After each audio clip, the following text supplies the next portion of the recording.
Hey guys, tonight we slip quietly into a city that smells faintly of coal smoke and lavender soap, a place where every breath feels measured, and not just by the cold air. You stand in a narrow Victorian bedroom as dusk leans against the windows, watching your reflection waver in a spotted mirror. Your clothes are waiting like rules folded neatly on a chair. You won't believe this. Even breathing is about to become a performance. Before a single step into society, before a single word is spoken, your body must be arranged to fit the world's idea of a woman. All right, before you get too cozy, go ahead and smash that like button and subscribe, but only if your heart says yes. And if you're listening from somewhere far away, drop your location and the local time in the comments. Meanwhile, stay right here as the room warms with lamplight and expectation. Dim the lights, get that fan going for some background vibes, and let's chill into tonight's little adventure. The door opens softly and in comes your maid, or your mother, or your aunt. Someone who knows this ritual by heart. She lifts the corset from its hook. It doesn't look like a villain. It looks pretty. Pale satin, delicate stitching. Steel busk hidden like a secret spine. But once it wraps around you, pretty becomes powerful. She draws the laces. Your ribs consent at first, then hesitate, then surrender. Each tug steals a thin line of air. Your waist retreats an inch, then another as if frightened.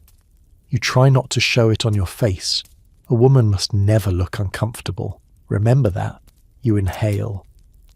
The breath stops halfway down like a bird hitting glass. Your chest rises in small, careful waves. That's called ladylike breathing. Not the belly-filling kind you were born with, but the polite kind that never dares expand. Somewhere, a man has decided this is beautiful. Somewhere, a number has been whispered. 18 inches, 16 if you're brave. Like a prayer you're meant to obey. Outside, carriage wheels murmur over stone. Somewhere, a woman faints. That's normal too. In fact, perfectly fashionable. You've heard that during one hot London summer, doctors treated fainting spells as casually as headaches, and shops even advertised reviver salts for swooning ladies as if they were mints. There's a joke that if you drop a handkerchief in a crowd of women, you'll hear a dozen bodies hit the floor. You laugh when you first hear it. Later, you stop. Your internal organs have learned new geography. Your lungs climb higher. Your liver negotiates for space. You're not meant to know that compressing ribs can bruise soft tissue, or that some women's backbones slowly bend trying to please a silhouette. You're certainly not meant to know that one well-known medical text quietly warned that tight lacing could deform the rib cage itself. But warnings are boring. Elegance isn't. Now you sit, carefully. Because the corset punishes sloppy movements, with a sudden, sharp reminder. You sip tea like it's a dare. Too much, and nausea blooms. Laugh too hard, and the world tilts. Bend quickly, and your vision sprinkles with stars. A girl once tried to climb a fence in a corset, and got stuck like a cat in a hat box, legs swinging while dignity died. That story becomes a favourite at parties. No one mentions the pain.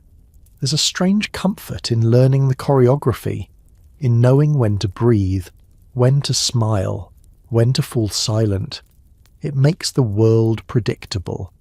But sometimes, late at night, when you loosen the laces and your body rushes back into itself with a shy ache, you press a hand to your ribs and wonder what freedom would feel like if it started in your lungs. The mirror catches your face again. It looks right. Society approves. You don't. Not entirely. And that small dissatisfaction, barely louder than your breath, will have a way of growing. You step outside into the grey-blue hush of a Victorian morning. Your breath now barely perceptible under the corset's soft tyranny. The fog curls around your ankles like a knowing cat, and your boots click against the cobblestones in tidy feminine rhythm. Everything about you has been cinched, tucked, pressed, or puffed into compliance. But what they can't squeeze is the part of you that notices. You notice how men stride while you glide. Their coats flap, yours must cling. Their pockets bulge with tools, tobacco, ledgers. Yours are decorative flaps stitched shut. If you need to carry anything, you're allowed a reticule the size of a coin purse. You hold it delicately, like shame. Because women shouldn't have things. They should have appearances. At a passing glance, you look composed, controlled, even admired. But your thoughts scurry like mice beneath the corset's hem. How many other women are holding their breath right now? Is the widow by the bakery still binding her waist, even though she no longer goes out except for coal? Did that young girl at church who coughed all winter, did anyone loosen her stays at night? You suspect not. A carriage rolls by, and from within, a well-dressed woman offers the driver a cold nod. You recognise that kind of elegance. She probably owns 3 corsets, one for daytime, one for evening, and one for morning. You heard once that Queen Victoria herself favoured a cord-quilted style with steel inserts, steel, in a garment worn against skin. But not all women wore them because of fashion. Some wore corsets simply because their bodies had been shaped by them since adolescence. Their bones, quite literally, had nowhere else to go. There's even an old corset locked away in a small-town museum that's barely 13 inches at the waist. Local legend claims it belonged to a preacher's daughter who only took it off to bathe. Her spine now rests in a glass box nearby, crooked, loyal to the shape it was told to serve. You try not to think about bones. A boy wheels past on a bicycle laughing, coat flapping like rebellion. You ache for that freedom, but cycling in a corset? Not unless you want cracked ribs and a scandal. That's why the bloomer movement, brief and breathless, caused such outrage. Women wearing trousers to ride bikes, the horror. You recall how the newspapers called them unsexed and dangerous, as if fabric between your legs somehow threatened the empire. Back at home, your sister's getting dressed. She's younger, braver. She tightens her laces herself, teeth clenched, eyes on the mirror. She doesn't want help. She wants control. She wants the world to believe she's already a lady. When the string slips and bites into her palm, she doesn't flinch. You hand her the hairbrush, and for a moment, neither of you speaks. The silence hangs like a question neither of you dares ask. What if we didn't? What if you didn't lace, didn't smile, didn't shrink? But then the housekeeper knocks, and the world presses in again.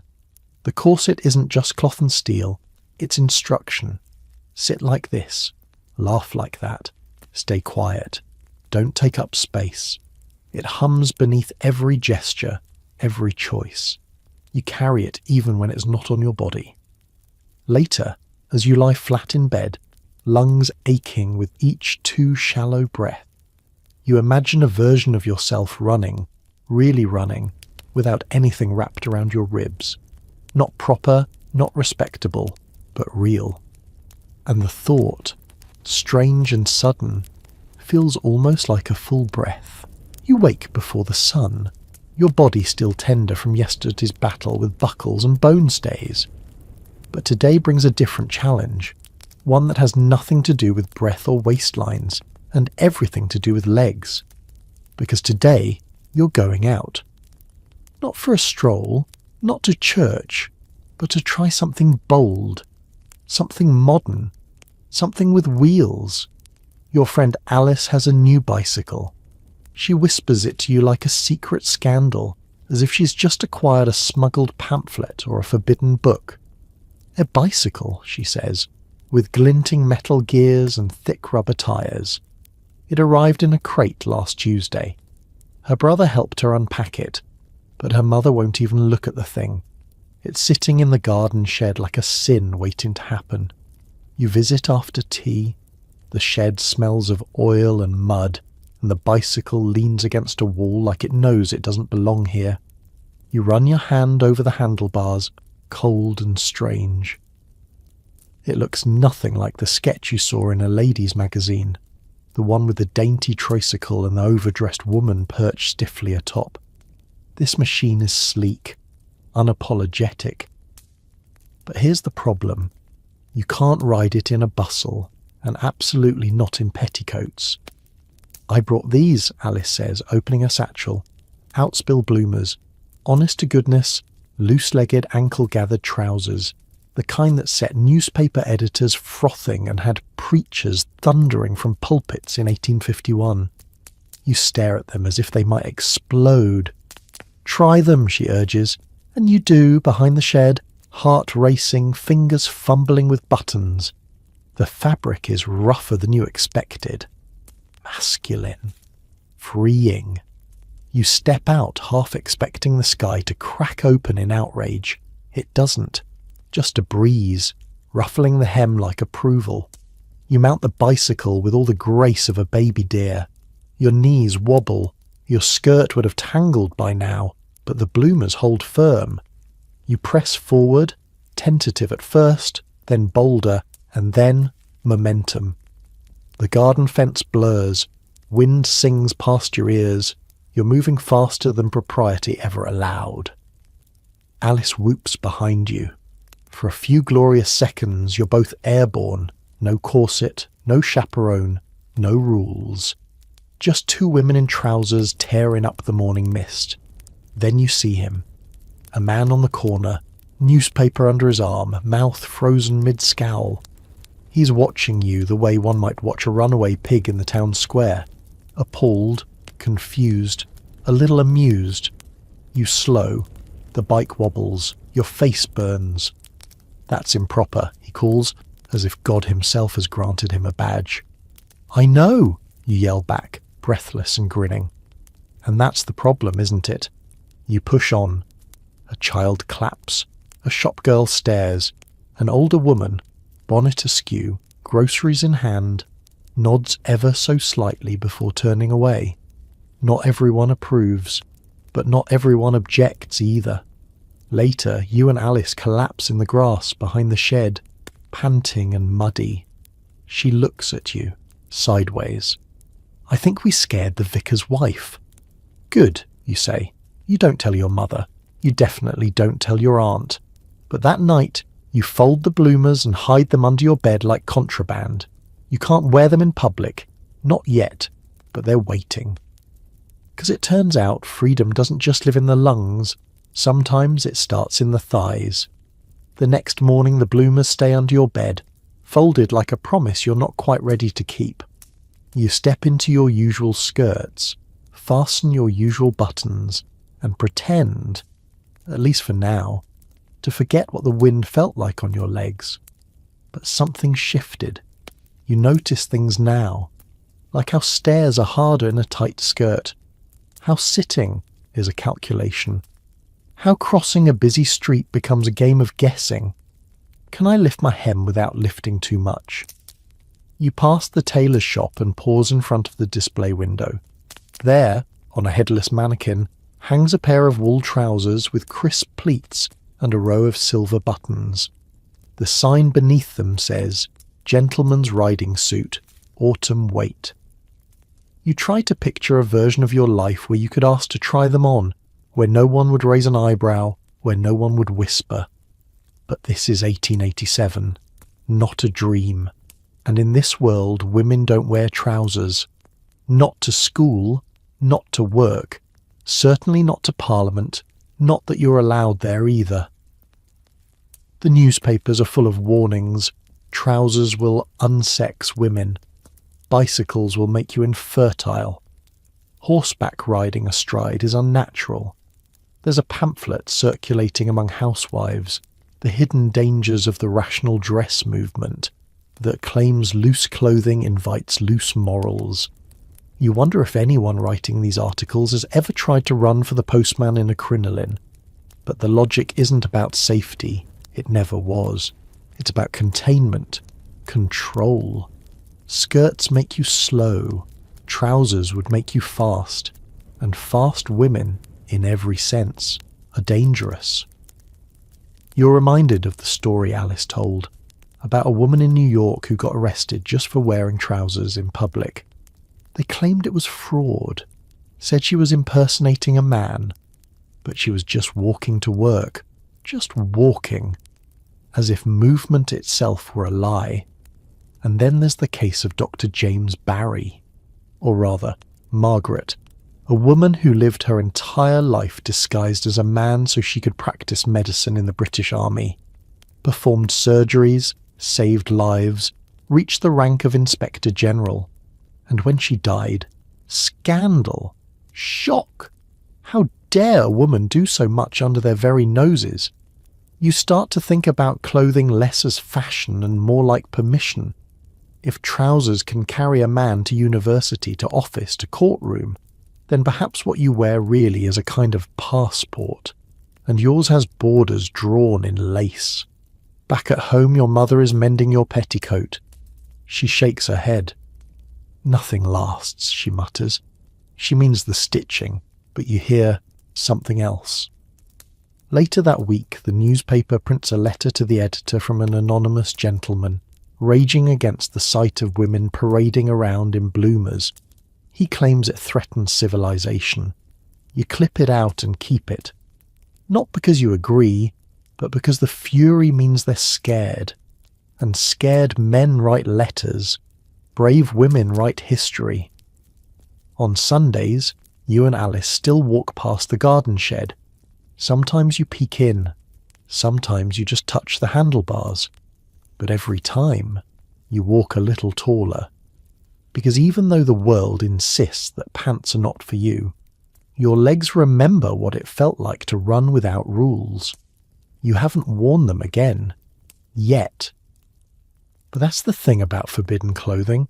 It's patient. It waits in the dark, and it never forgets your size. The courthouse smells of ink and old air. You're not even allowed in most of it. Just the public gallery if you sit quietly and don't speak. You perch beside your aunt on the worn bench, gloves neatly folded, spine stiff. Below, the drama unfolds. Lawyers bellow, clerks scurry, a man on trial for something or other pounds his fist. The judge interrupts with a bark. Everything echoes. You're mesmerized. Not by the case, but by the sheer volume of male voices in one space. There isn't a single woman on the floor. You'd heard it before, of course, that women aren't permitted to speak in court. Not as barristers, not as witnesses in certain kinds of cases, and definitely not as jurors. Women are considered too emotional, too soft, too easily swayed. That's the line. But watching it happen, live, makes your jaw tense. You look around. The few women present sit like background props, sisters, mothers, wives. Their hands twist handkerchiefs. Their mouths stay shut. A young woman in the back, not much older than you, lets out a gasp when the verdict is read. Heads swivel. She's escorted out moments later for disrupting the court. The man beside you scoffs. Shouldn't be here anyway, he mutters. All that fainting and weeping. Leave law to men. You want to ask him how many men faint when they lose custody of their child, or when their husband locks them in a room for days, but your mouth stays shut. You're still learning where silence is expected. And then you remember the story Alice told you, about Caroline Norton. She was a writer, beautiful and brilliant, who left her abusive husband only to find that she had no legal identity of her own. He sued her friends, took her children, accused her of adultery with the Prime Minister, and she couldn't even testify in her own defence. Her words weren't admissible. She was a woman. You clutch your gloves tighter. Caroline wasn't the only one. Under coverture laws, a married woman's legal existence is absorbed by her husband. She can't enter a contract. She can't sue. She can't own property. In the eyes of the court, she is no one. You leave the courtroom that day with a sharp taste of iron in your mouth. A hunger, almost. Not just for justice, but for a voice, your own.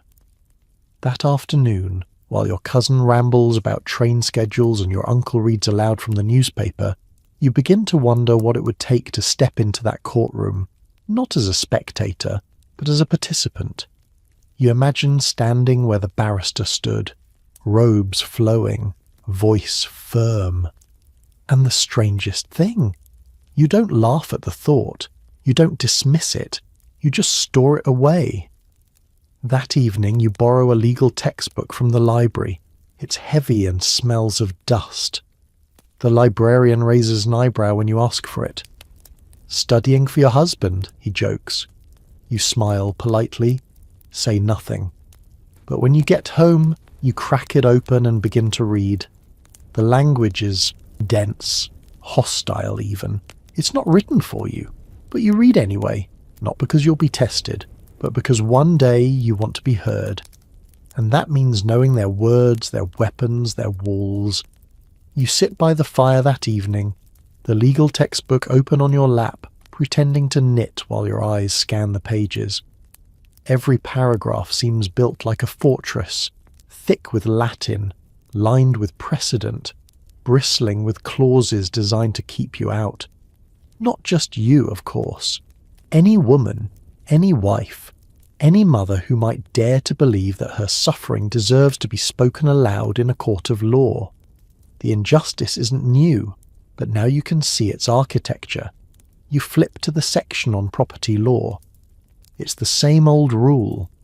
Once a woman marries, her possessions, inheritance, income, even the furniture she brought into the house, become her husband's. If she earns a wage, it legally belongs to him. If she inherits a house, she may live in it, but only if he allows. And if she objects, she has no legal recourse unless he beats her with a stick thicker than his thumb. That's not folklore, that's precedent. Outside, rain taps against the window. Inside, you close the book and stare into the hearth. You picture Caroline Norton again, walking the streets in worn boots, not even allowed to collect her own letters because her husband had the legal right to intercept them. She lobbied Parliament for change, and eventually, after years of petitions and pamphlets and humiliation, they passed the Infant Custody Act. A tiny step. But it made her dangerous. A woman who fought back with words. You imagine standing at the bar of that courtroom from earlier. You see yourself speaking, not as a witness, not as a victim, as a barrister, in the ridiculous white wig no less. You chuckle at the image, but the laughter doesn't last long, because the truth is, if you attempted it, if you walked into court and demanded to speak, you'd be laughed out. Or worse, you could be arrested. That's what happened to women who marched on Parliament in 1909. Many were beaten. One even chained herself to the railings and was dragged away, skirts torn, eyes blazing. You step out onto the street the next morning and glance at the newspapers lining the stand. The headlines shout about politics and empire. Somewhere deep inside, a single paragraph notes that a suffragist was ejected from Parliament for speaking. Not protesting, not rioting, just speaking. But it's 1887. You're still decades away from being allowed a vote, a voice, or a seat at the table. Your mind returns to that courtroom. You remember how it felt to sit silent while men spoke of justice as if it were theirs alone. The echoes still ring. You begin to write. Not a novel, not a diary, a speech. It's messy and bold and far too long, but it's yours. And for the first time, the ink feels like power. You speak the words aloud, alone in your room, half whispered into the wallpaper. Your voice quivers, but it doesn't fail. A week later, Alice hands you a pamphlet. A public debate is being held in the city, and a woman is listed among the speakers. She'll be on stage, addressing a crowd. It's legal, barely. You decide to go, not to speak, not yet, but to listen. Because history, you realise, is not only made by those who shout loudest. Sometimes it's built one whisper at a time, and when enough women whisper, the walls begin to crack. The train pulls into Cambridge with a shudder, trailing smoke like a sigh. You step down onto the platform, skirts brushing the stone, heart racing. Not because you're doing anything forbidden, technically, but because you're walking into a world where you're barely tolerated. A visitor, an accessory, a woman in the land of mines. The colleges rise like fortresses beyond the city streets. Stone towers, leaded windows, and vast green quads that seem allergic to female footsteps. You and your chaperone make your way to Girton College, one of the few places in the entire country where a woman can study at a university level. Sort of. Girton sits on the outskirts, like a polite exile, far enough to keep the male students comfortable, close enough to remind them you exist. The cab ride there is long and silent. Your companion clutches her handbag like a shield. You've been accepted to study classics, Latin, Greek, philosophy, all the ancient knowledge the world has to offer. But don't mistake this for equality. You may sit exams, you may attend lectures, but you won't get a degree, not a real one. That parchment, with its seal and signature, is reserved for men. You arrive at the college gates. The building is red brick, softened by ivy. It smells of chalk and ambition. Inside, young women bustle about in woolen dresses, arms full of books. One hurries past, clutching Euclid's Elements and a half-eaten apple. Another recites Virgil under her breath. The energy is electric. They know they're lucky to be here, and they know luck has nothing to do with justice. In your first lecture, the professor doesn't look up when you enter. He continues speaking to the room as if the rustle of your skirts is a passing draught. You're seated at the back with 3 other women. You take notes in silence, pretending not to hear the boy in the second row who mutters decorative seating under his breath. That night, your roommate tells you about a student last term who scored higher marks than half the men in her mathematics course, only to be excluded from the formal prize list. She took it well, your roommate says. Took up astronomy instead. Said at least the stars don't mind who's looking. You smile at that. The stars never did care for rules. The routine settles in. Study, lecture, library, tea. You're surrounded by brilliance. Women quoting Plato, solving equations, diagramming muscles and chemical reactions. And yet, none of it will earn you the title of graduate. Because Cambridge doesn't confer degrees on women, not even after years of work, not even if you outperform the men. You overhear someone joke that the university would rather burn its gowns than put them on a woman. Another whispers that when Girton first opened, critics warned that too much study would shrink a woman's uterus. You laugh, until you remember that some still believe it. One evening, you sneak into the main campus. Just for a walk. You step carefully over the manicured lawns, past the halls of Trinity and St. John's. You find a statue of Isaac Newton, illuminated by moonlight. For a moment you feel the thrill of being here, among history's giants. But it's fleeting. A porter approaches, frowning. "Are you lost, miss?" You nod. It's easier than explaining that no, you're not lost, just not welcome. You return to Girton with your head down and your shoes damp from the grass. No one asks where you went. The other girls know the urge to roam the forbidden parts of the university, to imagine yourself walking those paths not as a guest, but as a scholar. At breakfast, someone reads aloud from the Cambridge University Reporter. The article names a new list of fellows and prize winners, all men of course. One name rings a bell. A boy you studied beside in the library. He once borrowed your Latin notes, then pretended not to know you when his friends came around. Now he's a scholar. You're still a curiosity. But you learn to channel the frustration.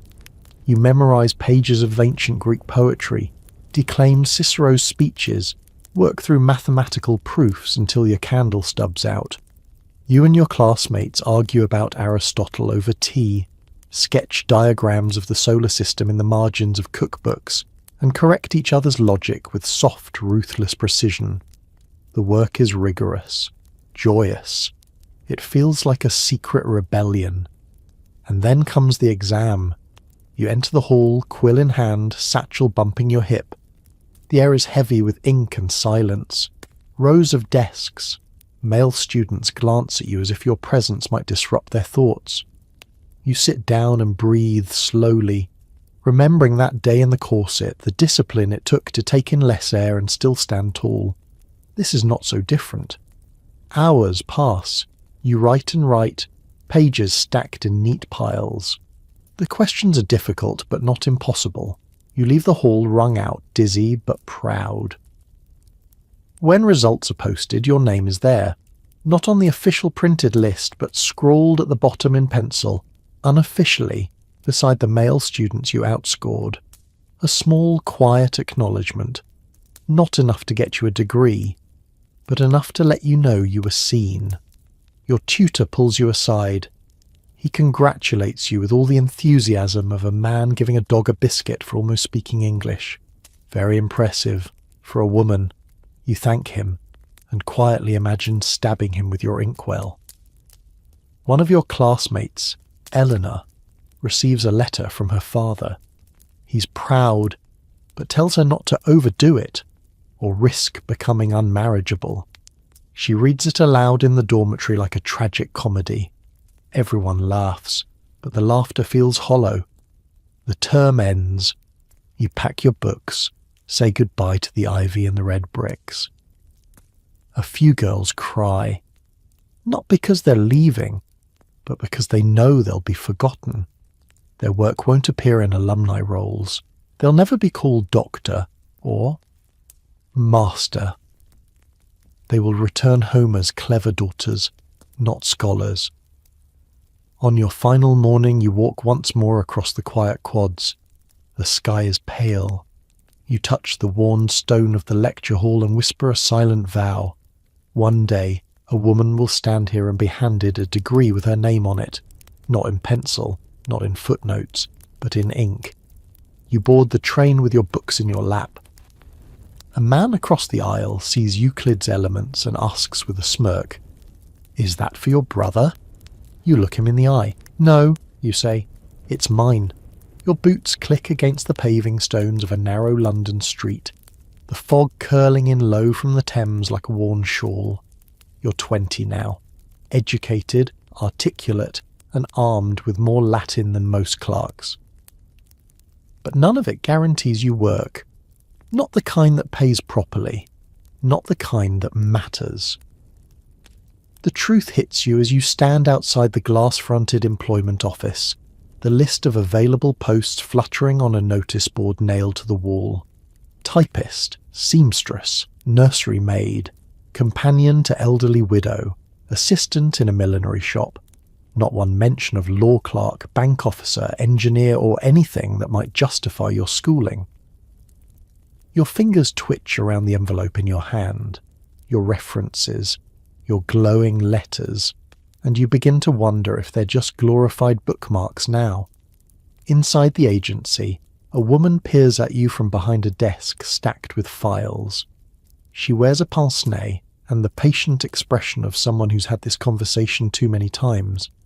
"Any shorthand experience?" she asks. "Yes." "Children?" "No." "Married?" "Also no." She hums, flipping a card. "There's a governess position in Surrey. 2 boys, 6 and 10. Fair wages. You'll be expected to sleep in the nursery." You hesitate. You don't particularly like children, nor Surrey. But it's that or go home to your mother's sitting room and explain why the Cambridge term bills were wasted. The woman watches you carefully. "You won't find much else," she says, not unkindly, "unless you want nursing." You nod, take the card and step back into the street. The truth is, women work everywhere, but only in certain boxes. Governess, seamstress, teacher, Nurse. If you're particularly daring, a telegraph operator or a shop girl. But ambition has limits, and those limits are stitched into your hemline. Your cousin Edward, who left school early and can barely spell acquire, now earns twice as much working at a shipping firm. He manages ledgers, dictates to secretaries, and attends meetings where men nod solemnly at everything he says. You've heard him talk. You're not impressed. But the world is. You, on the other hand, must settle for ladylike work, safe work, quiet work, the kind that doesn't give you an office or a title or a pension, the kind that evaporates when you marry. One of your friends, Clara, tried to become a pharmacist's apprentice. She lasted 2 weeks before the shopkeeper's wife complained that her presence was distracting the male customers. Clara now sells stationery. She writes elegant calligraphy on wedding invitations for other women's futures. And there's Elsie, brilliant at numbers, sharper than any man you know. She applied for a bank job under her initials. When she arrived in person, they laughed. Told her they'd assumed she was a man and that the position was already filled. Weeks later, the same bank posted a new ad. Men wanted, clerks and bookkeepers. Women need not apply. You wonder if there's any point in trying. Then you remember the bookkeeper at the grocer's, the one who wears thick spectacles and never smiles. She told you once, very quietly, that she forged her father's name on her application, said it was worth the risk. She never corrected them when they assumed A.R. Morton was Albert. Now she balances ledgers by day and reads poetry by gaslight. You take the governor's card and fold it slowly, not because you've given up, but because you need time, because even clever women must sometimes play along, just long enough to find the side door. The train to Surrey is quiet, save for the rustle of newspapers and the occasional cough from the elderly gentleman opposite you. He doesn't glance your way, not even once. You're dressed properly, of course. Neat gloves, tidy skirt, hat pinned just so. You look every inch the respectable governess-to-be, but inside you carry a thunderstorm of thoughts. The job isn't terrible. The boys are tolerable. The nursery warm. You teach them history, Latin, and spelling. You correct their maps and hide your irritation when they giggle at the idea of a woman reading Tacitus. At night you sneak your own books beneath your blanket and read by the dim light of a dying fire. Virgil, Locke, Adam Smith. You underline entire paragraphs in pencil, just to remember the thrill of thinking. Still, there's a strange ache that builds over the weeks. Not boredom, something worse. Invisibility. You attend meals with the children, but not with the family. You hear their laughter through the walls. The lady of the house refers to you in third person, even when you're in the room. The cook calls you Miss Almost. Almost family, almost servant, almost respected, but not quite. One afternoon, you overhear the master of the house speaking to a guest. Bright girl, our governess, reads Latin, keeps the boys in order. Ah, the guest replies. A shame, really. All that intellect and nowhere for it to go. They chuckle. Your ears burn. You remain invisible, but not deaf. On Sundays, you write letters to Alice, who's now helping with pamphlets for the Women's Trade Union League. She tells you of factories where girls work 12-hour shifts and still make less than half a man's wage. Of a bootmaker's wife who tried to start a sewing cooperative but was threatened by her landlord for raising discontent. Alice signs every letter, still thinking, still planning, your comrade in crime. You hang on to those words like a secret lantern. Then comes a curious afternoon. The boys are playing in the garden, and you've stolen a moment to yourself. You pull out the local newspaper, and between an ad for tooth powder and a society column about someone's wedding veil, you see it. Female clerk wanted. Literary agency. Applicants must be educated. French and Latin preferred. Apply by letter only. Your breath catches. It's a thin chance, a flicker, but it's something. You draft your letter that night. You write with precision, carefully disguising your eagerness. You list your studies at Girton, your teaching experience, your fluency in Latin. You sign your name plainly, no initials, no disguise. You seal the envelope and walk it to the postbox yourself, heart thudding like a drum.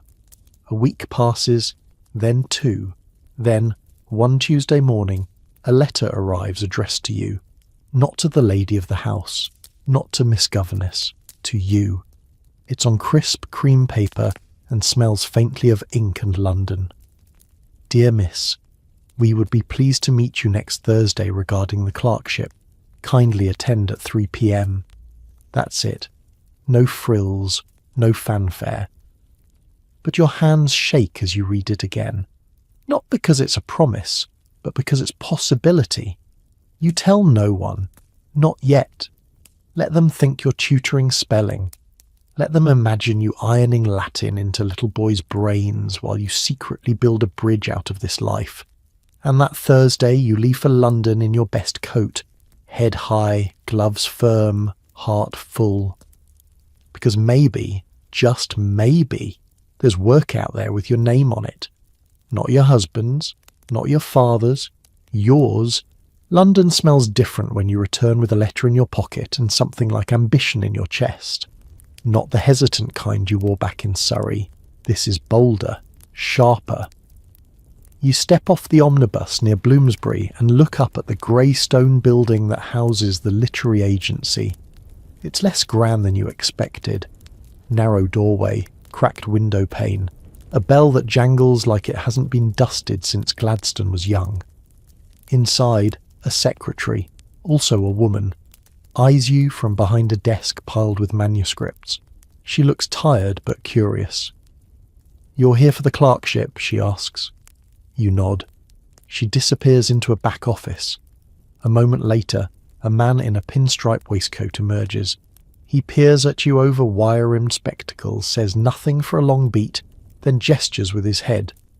Come in then. The room smells of pipe smoke and damp paper. Manuscripts are everywhere. Sagging shelves, teetering stacks, folders tied with fading ribbons. He asks you to translate a paragraph from French, then Latin, then pass a tangled letter from an author in the north who cannot seem to spell sincerely.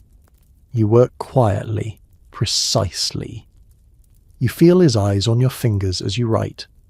When you finish, he says, almost begrudgingly, "Not bad. How's your typing?" You lie.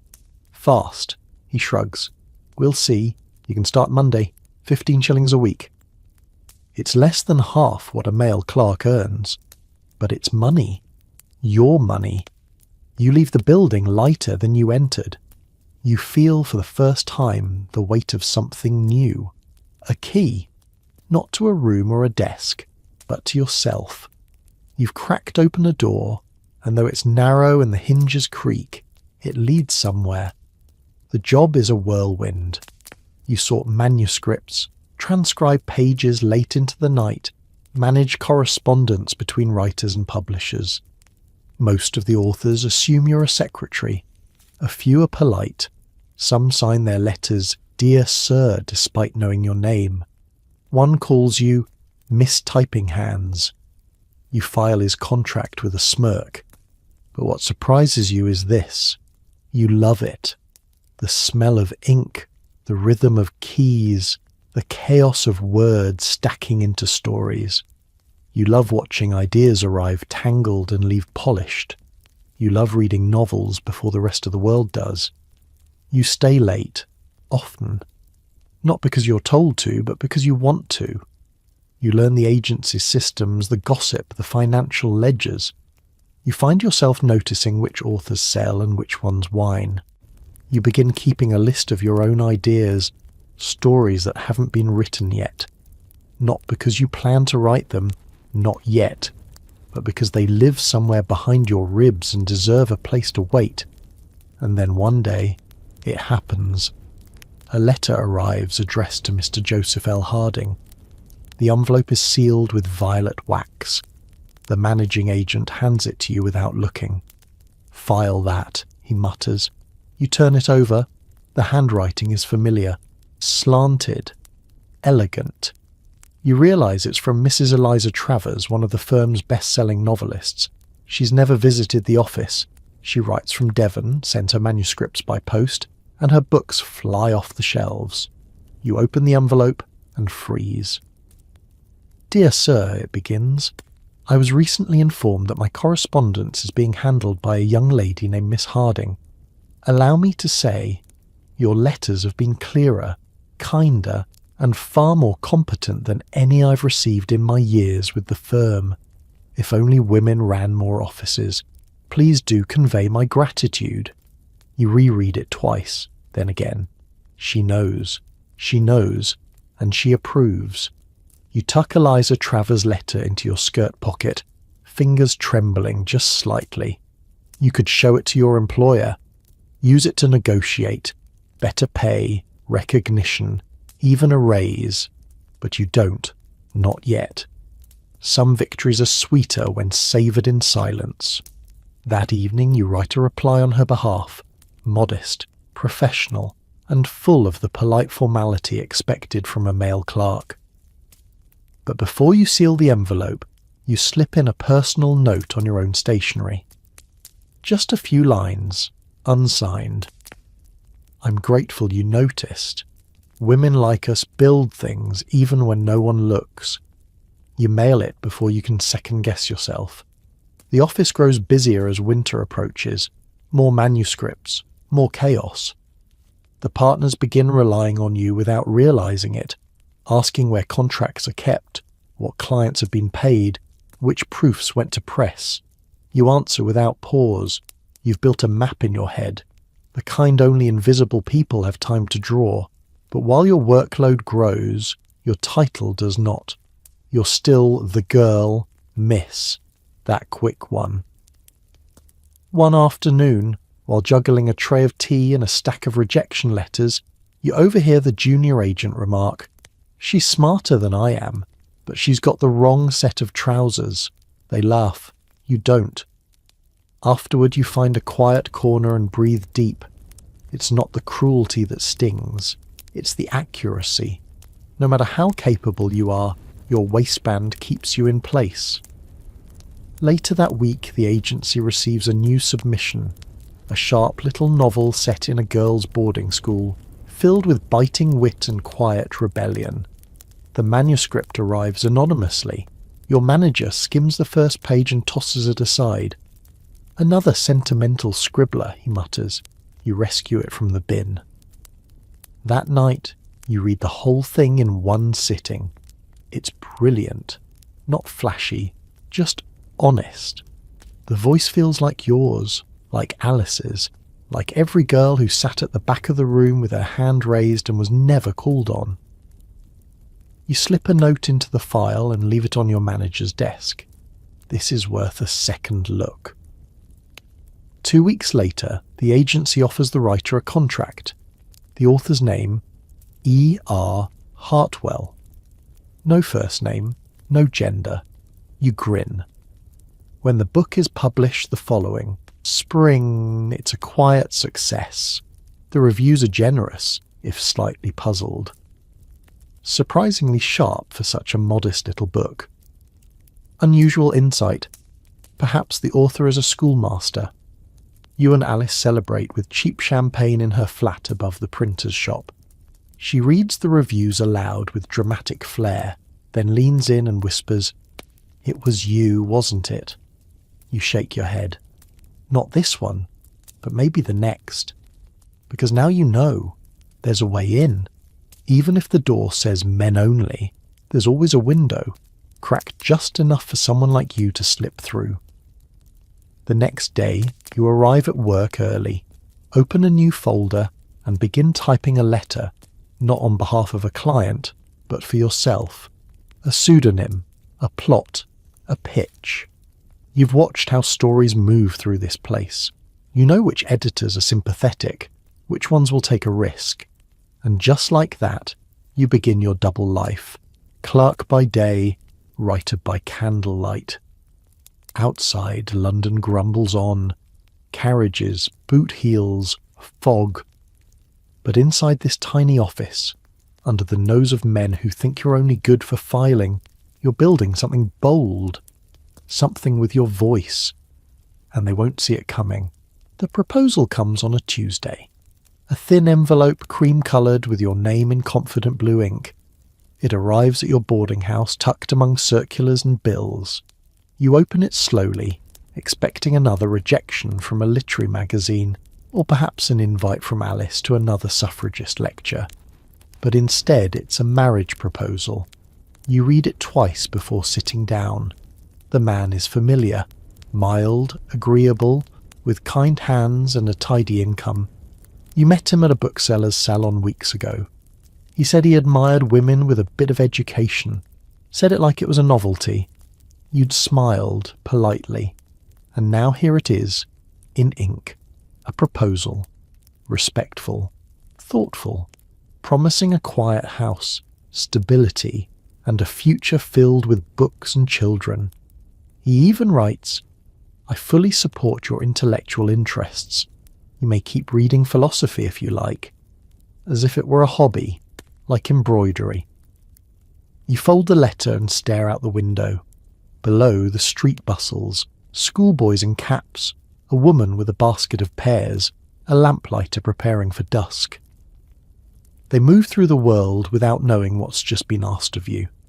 Because marriage is not simply love. Not in 1890. Marriage is law. You've read the statutes. You know the numbers. Once you marry, your earnings, every shilling, every future manuscript, become your husband's legal property. Your legal existence collapses into his. You can no longer sign contracts. You lose the right to sue. If he chooses, he may intercept your mail, dismiss your job, even move you to another town without your consent. He would own your body, your time. If children come, he decides where they live, how they're raised, and if he leaves you, you get nothing. You remember Caroline Norton again, brilliant, battered, erased. A knock interrupts your thoughts. It's Mrs. Fleet, the landlady, bringing up tea. She spots the letter on the desk and raises a brow. "From a suitor?" You nod. "Well, that's something, isn't it? A proper match these days is no small gift." She means well. Her husband died years ago. She runs the house herself, fiercely independent, yet constantly apologizing for it. She never remarried. "Too stubborn," she once said, but you suspect it was the opposite. She knew the cost. That night, you draft your reply. It takes 3 tries. The first is too polite. The second, too angry. The third says what you mean. "Sir, I appreciate your kind letter, but I must decline. I have no desire to trade my signature for another's name, nor my mind for a kitchen. I do not mean offence, only freedom." You seal the letter with shaking hands. The next morning you walk it to the post and send it away before your courage fades. Later that day, a co-worker at the agency congratulates you on what he calls a very eligible suitor. You smile faintly, say nothing. But inside, a different kind of pride takes root. Not all women could say no. Not safely, not easily, but you just did. And now, for the first time, you realise that refusing a marriage proposal is its own form of protest. Not with placards, not with speeches, but with one quiet word. No. Word spreads quietly. You don't tell anyone about the proposal, but somehow the women around you begin to sense the shift. It's in the way you carry yourself, lighter, not with arrogance, but with unspoken resolve. The clerks in the agency glance up when you walk past. Mrs. Fleet leaves an extra slice of toast on your plate in the morning. Even Alice, when she visits one blustery Thursday, tilts her head and says, "You look different, like someone who set something heavy down." You laugh. You don't say it was a man. Still, not everyone is pleased. At Sunday tea, your aunt lets the question dangle between sips. "So, you've heard from Mr. Featherstone again?" "No," you reply evenly. A pause. Then a breathy little sigh, like a candle losing hope. Well, that's a shame. But you don't feel shame. You feel, oddly, roomy inside, as if your life, once pressed into a narrow shape like a corset, is now loosening stitch by stitch. You begin to notice how many women are stitched into silence. There's the laundress who tells you her husband drinks half her wages and locks the pantry when he leaves. The shop assistant whose fiancé insists she quit once they marry, though she enjoys her job more than she enjoys him. The poet whose verses are published under her brother's name because no one would read poetry by a miss. They aren't shouting, they aren't marching. But each of them, in her own way, is quietly folding herself into a life that does not fit. You start writing again, not just notes, not just letters, whole pages. One story features a girl who runs a printing press in secret. Another, a widow who buys back her late husband's debts and reclaims her shop. Fiction. Yes, but close enough to truth that it stings. You don't publish them yet. You're still working, still saving, still pretending your place in the world is temporary. But you begin to dream of something you've never allowed before. Living alone. Not in a servant's room or a relative's attic. A room of your own. A space where your thoughts don't echo against someone else's expectations. The idea's ridiculous, of course. Landladies prefer married tenants. Banks won't offer accounts to single women without a male guarantor. Renting alone, without a husband's name. Near impossible. But impossibility has never stopped you before. You visit a few listings under the guise of inquiring for a friend. You measure the rooms with your eyes. You calculate costs on scrap paper. You walk the neighbourhood slowly, learning which ones feel safe, which ones don't. And then, one damp afternoon, you find it. A room above a bookbinder's shop. Slanted ceiling. Sash window. Fireplace with a cracked tile. The landlord is elderly, distracted, and mostly concerned that you pay on time. You sign the lease in your own name. Your first night there, you unpack your books, set a single plate and cup by the sink, and light a candle. The silence wraps around you like wool. No husband's boots, no father's opinions, just the creak of old wood and the tick of your own pulse. You sit at your desk, pen poised. You're unmarried, unescorted, unclaimed, and you are finally, entirely, gloriously yours. The room above the bookbinder's shop smells of dust and ink, and on some mornings, of glue. It's narrow, yes, and the wind sighs through the window frame, but it's yours. Your books line the wall, your coat hangs on the hook, and your name, only your name, is on the door. You keep your kettle on the hob and your thoughts on the page. But with freedom comes a truth no one warned you about. If a man lives alone, he's independent. If a woman lives alone, she's fallen, or worse, strange. Your neighbours are curious, some are polite. One woman, the baker's wife, begins leaving day-old rolls at your door. Another avoids your eyes at the grocer's. The butcher calls you Mrs., and then corrects himself awkwardly. You've stepped outside the script. There's no husband, no father, no children tugging at your skirts. You begin to realise that women like you, unmarried and unbothered, don't just confuse society, you threaten it. The first real trouble comes with a knock. 2 uniformed officers at your door. Not urgent, not cruel, just nosy. They've received a report, they say. A concern. You're living alone. You're receiving mail. You're coming and going without a chaperone. You blink. Is that illegal? No, says one. But it's uncommon. We've been asked to inquire for your safety. Your safety? Of course. You offer tea. They decline. They don't search. Don't accuse. Just look. A quiet warning. You're being watched. After they leave, you sit by the fire and feel your freedom shift slightly. Still warm but flickering. Alice visits the next day. You tell her. She doesn't blink. They came to see me last year. Same tone, same questions, you frown. And? I offered them biscuits, told them my lover was a famous violinist living in Vienna. They didn't know what to do with that. You laugh harder than you have in days, but it stays with you. The knock, the question, the eyes searching your room for evidence of impropriety, of danger. Because in Victorian England, a woman living alone is seen as suspicious, or sad, or ruined. The law offers her no protection. The papers call her unnatural. Even the postman eyes you oddly when you receive books from Paris. And yet, you endure. You begin to read case law, slowly, patiently. You learn that women can be declared of unsound mind with only a doctor's note and a signature from a male relative. That women have been committed for melancholy, for disobedience, for daring to live unconventionally. One story haunts you. A woman in Yorkshire, unmarried and clever, who wrote pamphlets about property law reform. Her brother had her declared insane.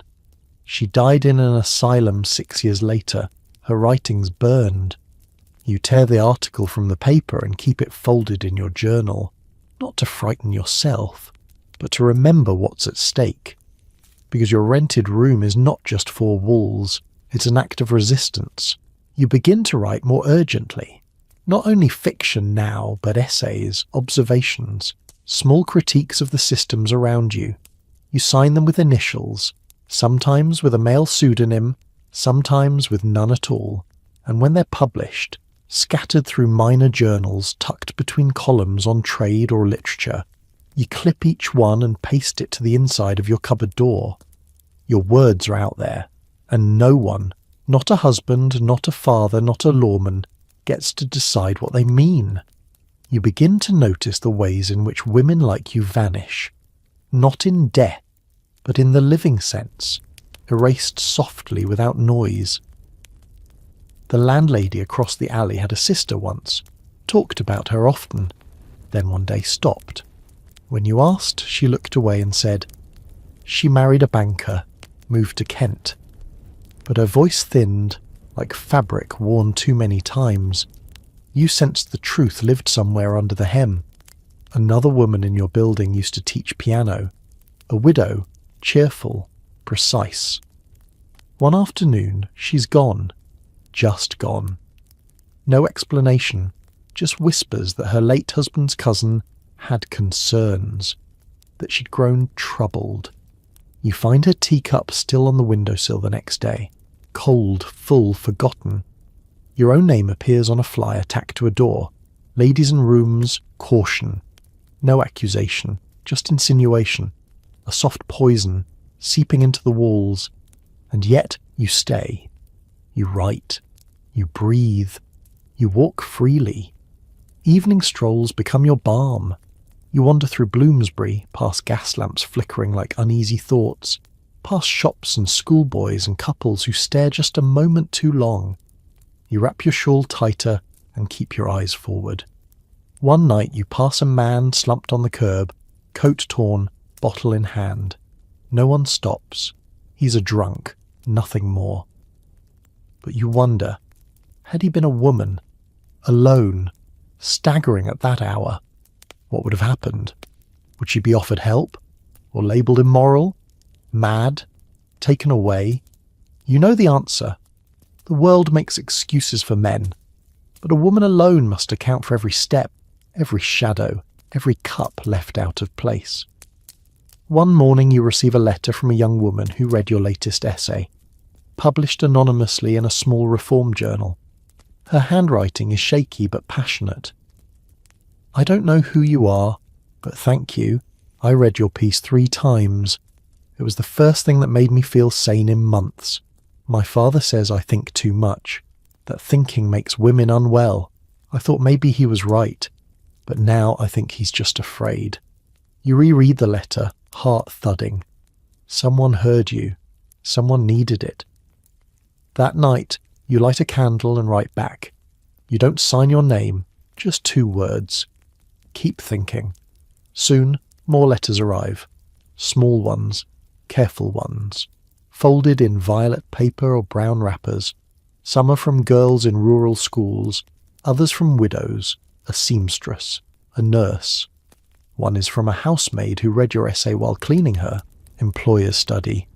They don't know who you are, but they understand what you're doing. They feel the shape of your resistance and begin to trace it with their own. You create a new folder, hidden behind the cupboard, letters from women who see me. Not famous women, not wealthy ones, but watchers, quiet rebels, women who see the edges, who've started tugging at the seams of the world they were handed. You realize you're not alone. The room above the bookbinder's shop isn't just yours anymore. It's a gathering place, a refuge, an invisible parlour for voices denied a drawing room. Sometimes you still hear footsteps on the stairs at odd hours. Sometimes you still hesitate before the knock. But the fear no longer outweighs the freedom. You write, you think, you live. And the world, despite everything, has not yet managed to shrink you back into silence. The letter is brief, barely a paragraph. Your sister has passed. The funeral is Thursday. He will not permit you to see the children. No signature, just the seal of your brother-in-law's solicitor. You read it twice before the meaning settles. Your sister, your clever, laughing, younger sister, is dead. And the two small faces you once bounced on your knee, the children who still sent you clumsy drawings each Christmas, are now unreachable. You sit in silence, hands gripping the paper, as the sounds of London bustle outside your window. A cart rattles past. A vendor calls out. Somewhere a piano plays a broken scale. But inside, the world has gone still. The funeral is closed to you. That's made clear. He has full rights now. As widower and father, he controls the arrangements, the house, the children, everything she left behind. You were never married. You have no claim. You're simply the aunt, the sister, a woman, powerless. You travel anyway.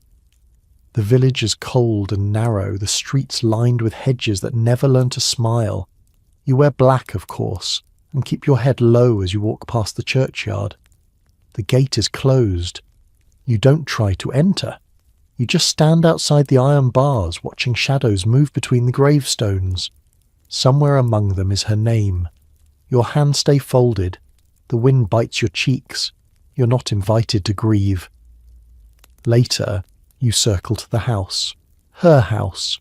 The curtains are drawn. The garden has gone wild. You don't knock. Instead, you wait until nightfall and leave a small parcel on the step. Your sister's favourite scarf, a book she lent you years ago, and a note for the children. You sign it simply, Auntie. Back in London, you can't sleep. Your room feels too quiet, the walls too thin. You pace, then write, then tear the paper to bits. The truth won't come out in neat lines. You go to the library and request a volume on custody law. The clerk eyes you but fetches it anyway. The text is unforgiving. Under the current law, fathers retain sole custody of children, even if abusive, absent, or cruel. Mothers may petition for access, but only if widowed, and even then it's not guaranteed. A woman has no automatic right to her own child. You think of your sister, how she used to hum when she braided her daughter's hair, how she kissed her son's forehead every morning, how those memories now live in a house you're not permitted to enter. You start asking questions, quietly, carefully. A barrister's clerk at the coffee house, a widowed teacher whose son was taken by his grandfather, a laundress whose daughter was sent to relatives without her consent. Their stories pile up like frost on your window pane.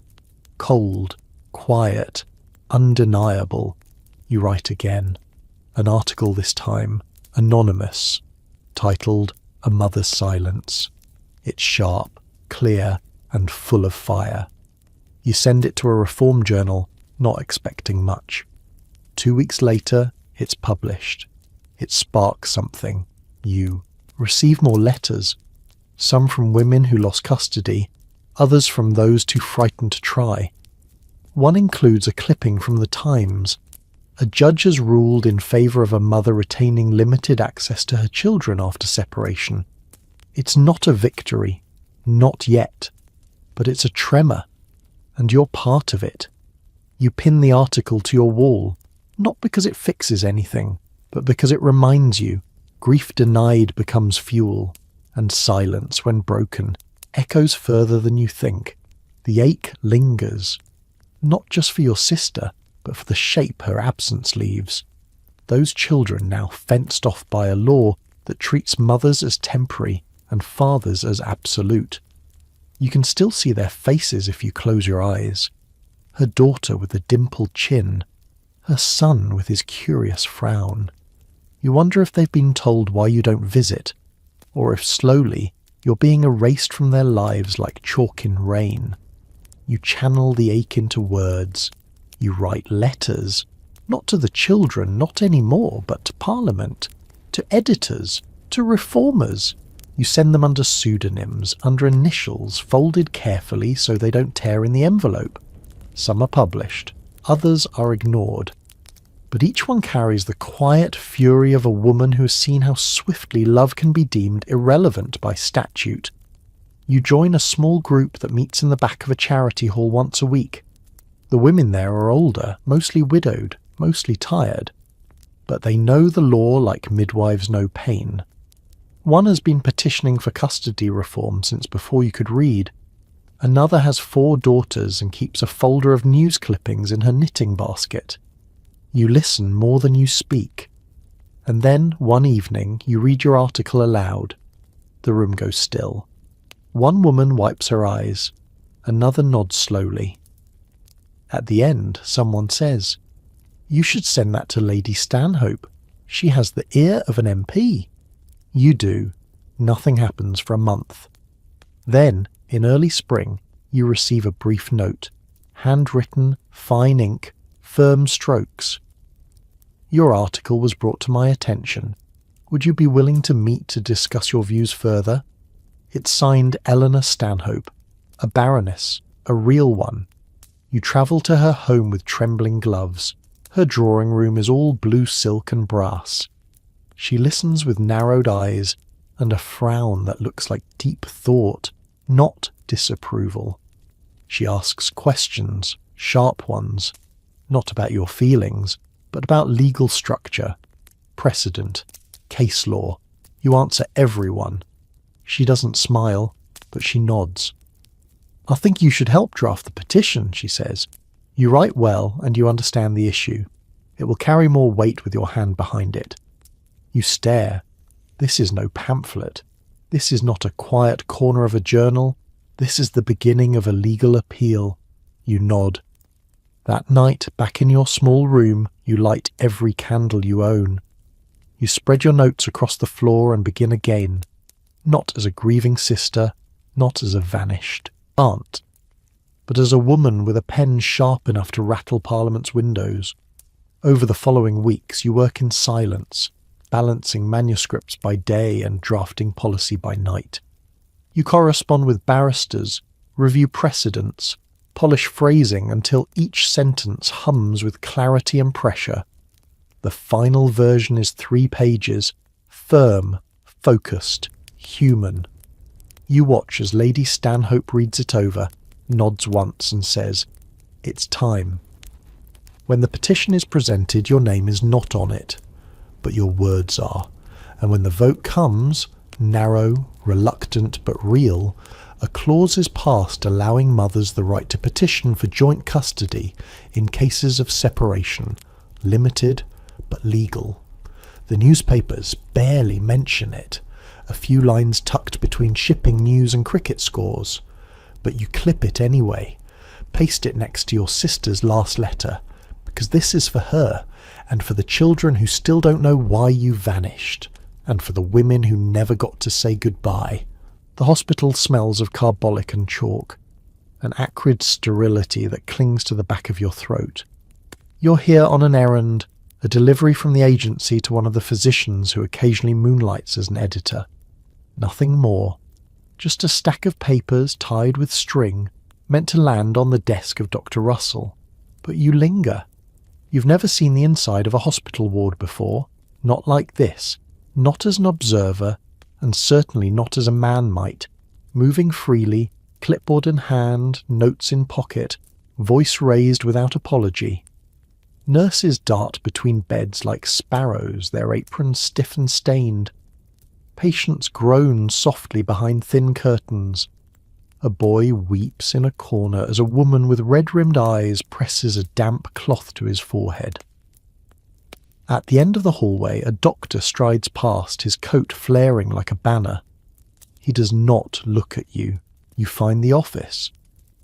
Dr. Russell is hunched over a chart, spectacles slipping down his nose. He accepts the papers without thanks and returns to his notes. You clear your throat. He looks up. Oh, yes. The girl from the agency. You nod. Something flickers across his face. You're the one who translated that French manuscript last winter, aren't you? The one about the plague of Marseille? You nod again, this time more slowly. He leans back in his chair. Didn't expect that. Half the clerks we get can't spell syphilis, let alone translate Latin footnotes. He says it as if it's a compliment, though you're not sure. You hesitate, then ask, "Do you accept women as students?" He blinks, surprised, then smirks. "No, of course not. This isn't France." And there it is. In France, women have begun entering medical schools. Not many, not easily, but it's happening. In Britain, though, you're lucky to be admitted into the building, let alone the lecture hall. Still, you press. Would you ever consider it? He shrugs. It's not up to me, but between us. He gestures toward the door with a grimace. They don't like the idea. Women faint, get flustered. Imagine one swooning in surgery. No good. You say nothing. He continues. Besides, we already have nurses. That's work they're suited for. Gentle hands, soft voices, cleaning up, keeping calm. You nod once and thank him, then leave. But the words sit in your chest like pins. You think of Elizabeth Garrett Anderson, the first woman in Britain to qualify as a doctor, only after years of rejection, of dressing as a man, of founding her own hospital when no one else would take her. You think of the women you've known, sharp, curious, steady, none of them prone to fainting. But even if they were, men faint too. No one bars them from education for it. You begin to visit the medical library during your lunch breaks. At first you sit quietly, pretending to look for novels. Then you edge closer to the anatomy shelves, the surgery manuals, the texts on childbirth and fever. The librarian frowns, the first time you ask for Gray's Anatomy, but he brings it. You read slowly, tracing the diagrams with your eyes, learning the architecture of the body like a language. And then one afternoon you meet her, a woman no older than 30 in a dark dress with ink-stained cuffs. She sits across from you at the long table and reads a surgical journal in perfect silence. When you glance up, she does too. "No one ever asks me why I'm here," she says. You smile. "Would it matter?" She shakes her head. "Only if I asked them." Her name is Miss Lister. Not doctor, not nurse. Just Lister, with a face that doesn't flinch and hands that don't fidget. She's a midwife by title, but a physician by habit. You meet her again the next week and the week after, always in the back corner of the library where the dust is thick and the air smells of old bandages and ink. She reads voraciously, epidemiology, surgical case studies, anything the male students leave behind, and she copies it all out in a journal, careful, orderly, with notes in the margins, inefficient closure method, fatal error in dosage, woman patient unlisted. One afternoon you finally ask, "Why do you do it?" She doesn't look up. "Because the doctors never explain why she died." The she changes every week. Sometimes it's a washerwoman, sometimes it's a seamstress. Once it was a girl no older than 12. They write her down as complications, but it's always the same. Neglect, shame, ignorance. No one listens to a woman's pain. She shows you her journal, sketches of organs, lists of symptoms, procedures she's never been taught but somehow understands. In one margin she's written, "Ask why there's no chapter on miscarriage." You read beside her after that, quietly, steadily. The two of you form a silent pact, not of ambition, but of remembering. Remembering the ones who are not recorded, whose deaths were footnotes or dismissed with Latin words that masked the truth. The hospital keeps its own secrets. You learn that sometimes women are brought in under false names, especially if they've tried to end a pregnancy. The nurses know, of course, they whisper it. But the doctors write nervous condition or septicemia, then move on.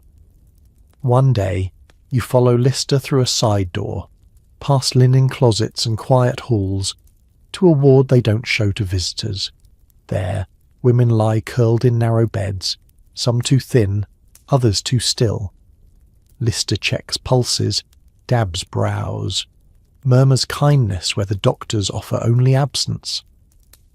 "These are the ones who don't fit the records," she says softly. "Too poor, too loud, too unmarried." You help her change a dressing. It's your first time touching someone like this, a stranger, raw and fevered, clutching your wrist in desperation. You don't faint, you don't flinch, you just hold steady. That night you write again. Not fiction, not essays, a medical case report about a woman brought in with internal bleeding, unnamed, unclaimed, dismissed. You describe her symptoms, her pulse, her outcome. You leave out the hospital's name, but you include everything else. You send it under the name J. Harding to a small medical gazette. 3 weeks later, they print it. No fanfare, no byline. But there it is, in black ink and narrow columns, her story. Lister reads it twice, nods once, and says, "Good. They can't ignore what's printed." You begin to write more. Reports, notes, the occasional rebuttal to a dismissive editorial. Some journals reject them, others print them, thinking you're a man. You don't correct them. You attend public lectures, standing in the back, silent but burning. You memorize everything. Once, a medical student bumps into you and mutters, "Excuse me, madam, you're in the way." You smile, step aside and think, only for now. Because women like you and Lister are not in the way. You're building the path, not for applause, for the next woman who walks in behind you, already carrying the weight of being overlooked. You never planned to write about desire, not in public, not in print. Certainly not in Victorian England, where a woman's body is a subject for whispers, warnings, or weddings, but never curiosity. And yet, here you are, seated at your desk on a rainy Thursday, staring down a blank page, pen poised above forbidden ground. It started with a letter. A young woman, a stranger but not unfamiliar, wrote to thank you for your article on midwifery and unrecorded deaths. But at the end of her note, almost as an afterthought, she added, "Do you know of anything written by women about what we feel? Not just pain, but want?" You read that line again and again, because it wasn't just a question, it was a crack in the silence, a crack wide enough to let something dangerous in, honesty. So now you sit thinking about how to answer. There are no real books, not the kind you can read openly.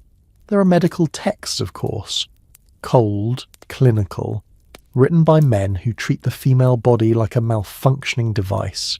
Hysteria, wandering womb, moral corruption. That's the vocabulary available to describe a woman who wants more than dutiful silence in the bedroom. You remember being told years ago that good women don't enjoy intimacy. that it's something they endure. That passion is foreign, male, and when it appears in a woman it must mean madness. You remember how, when you were 16, you asked your aunt why men could visit brothels but women were expected to remain pure. She turned pale and said, "Don't ask such things. It's unnatural for you to wonder. But what if it's not? What if the unnatural thing is pretending you don't?" You begin to write, not as a teacher, not as a reformer, but as a woman, about the first time someone brushed your wrist and your breath caught in your throat, about the thrill of a look held a little too long, about nights spent awake, not from fear, but from curiosity that had no name. You keep it vague, poetic, but true. You call the piece Letter from the Quiet Heart. It's not salacious. It doesn't mention anatomy or acts, but it pulses with longing, with questions, with heat that no corset can contain. You submit it under the name E. Harding to a small literary journal known for publishing tasteful emotion. You expect it to be rejected. Instead, it's printed, not on the front page, but there, on page 6, between a poem about roses and a review of a gardening manual, sits your voice. You feel exposed, like walking into church with your blouse unbuttoned. You wait for backlash, for scandal. But something else happens. More letters, short ones, careful ones. Women thanking you for putting into words something they've never dared say aloud. Some signed only with initials. One says, "I thought I was broken. Maybe I'm not." You reply to each one. The conversation begins to widen, not just about love or marriage, but about want, about agency, about the difference between being desired and being allowed to desire in return. You start a folder, just like the one with the custody letters, but this one you keep locked. On the cover you write, "Women Who Wondered," and every page inside carries proof that there are far more of you than anyone dares admit. You never expected it, but the letters begin to change you. Some are fragile, barely inked. A wife of 20 years writes that she has never once felt what people call pleasure. A young widow confesses she faked sleep through every night of her marriage. One girl says she burst into tears on her wedding night and didn't know why until she read your words. Each letter is a quiet revolt. Not loud, not violent, just a steady hum of "me too, I didn't know, I thought it was only me." And then one arrives from a doctor's wife, older, educated. She thanks you and adds only this: "Desire is not shameful, but silence is a disease." You copy that line and pin it behind your curtain where no one will see. But you know it's there, and some nights, when the world has tried once more to reduce you to shadow, you glance at it and remember. Still, the world resists. In the newspapers, editors denounce the rise of female indecency and the moral decay of letters. One column mocks your story specifically, without naming you, of course. Dangerous softness, they call it. Thinly veiled perversion dressed in poetic lace. You tear the page in two, then you send a reply. Not to the paper, they wouldn't print it, but to the women in your folder. This time, your piece is sharper. Still careful, still laced in metaphor, but with teeth beneath the silk. You write of how society punishes women who feel and erases those who speak. Of how shame is not born in the body, but planted there, generation after generation, by those too frightened to admit women burn too. You title it "The Fire Beneath the Quiet." It spreads, reprinted in a Welsh paper, then quoted in a lecture on women's mental health. A suffragist pamphlet even republishes the final paragraph boldly with your initials still intact.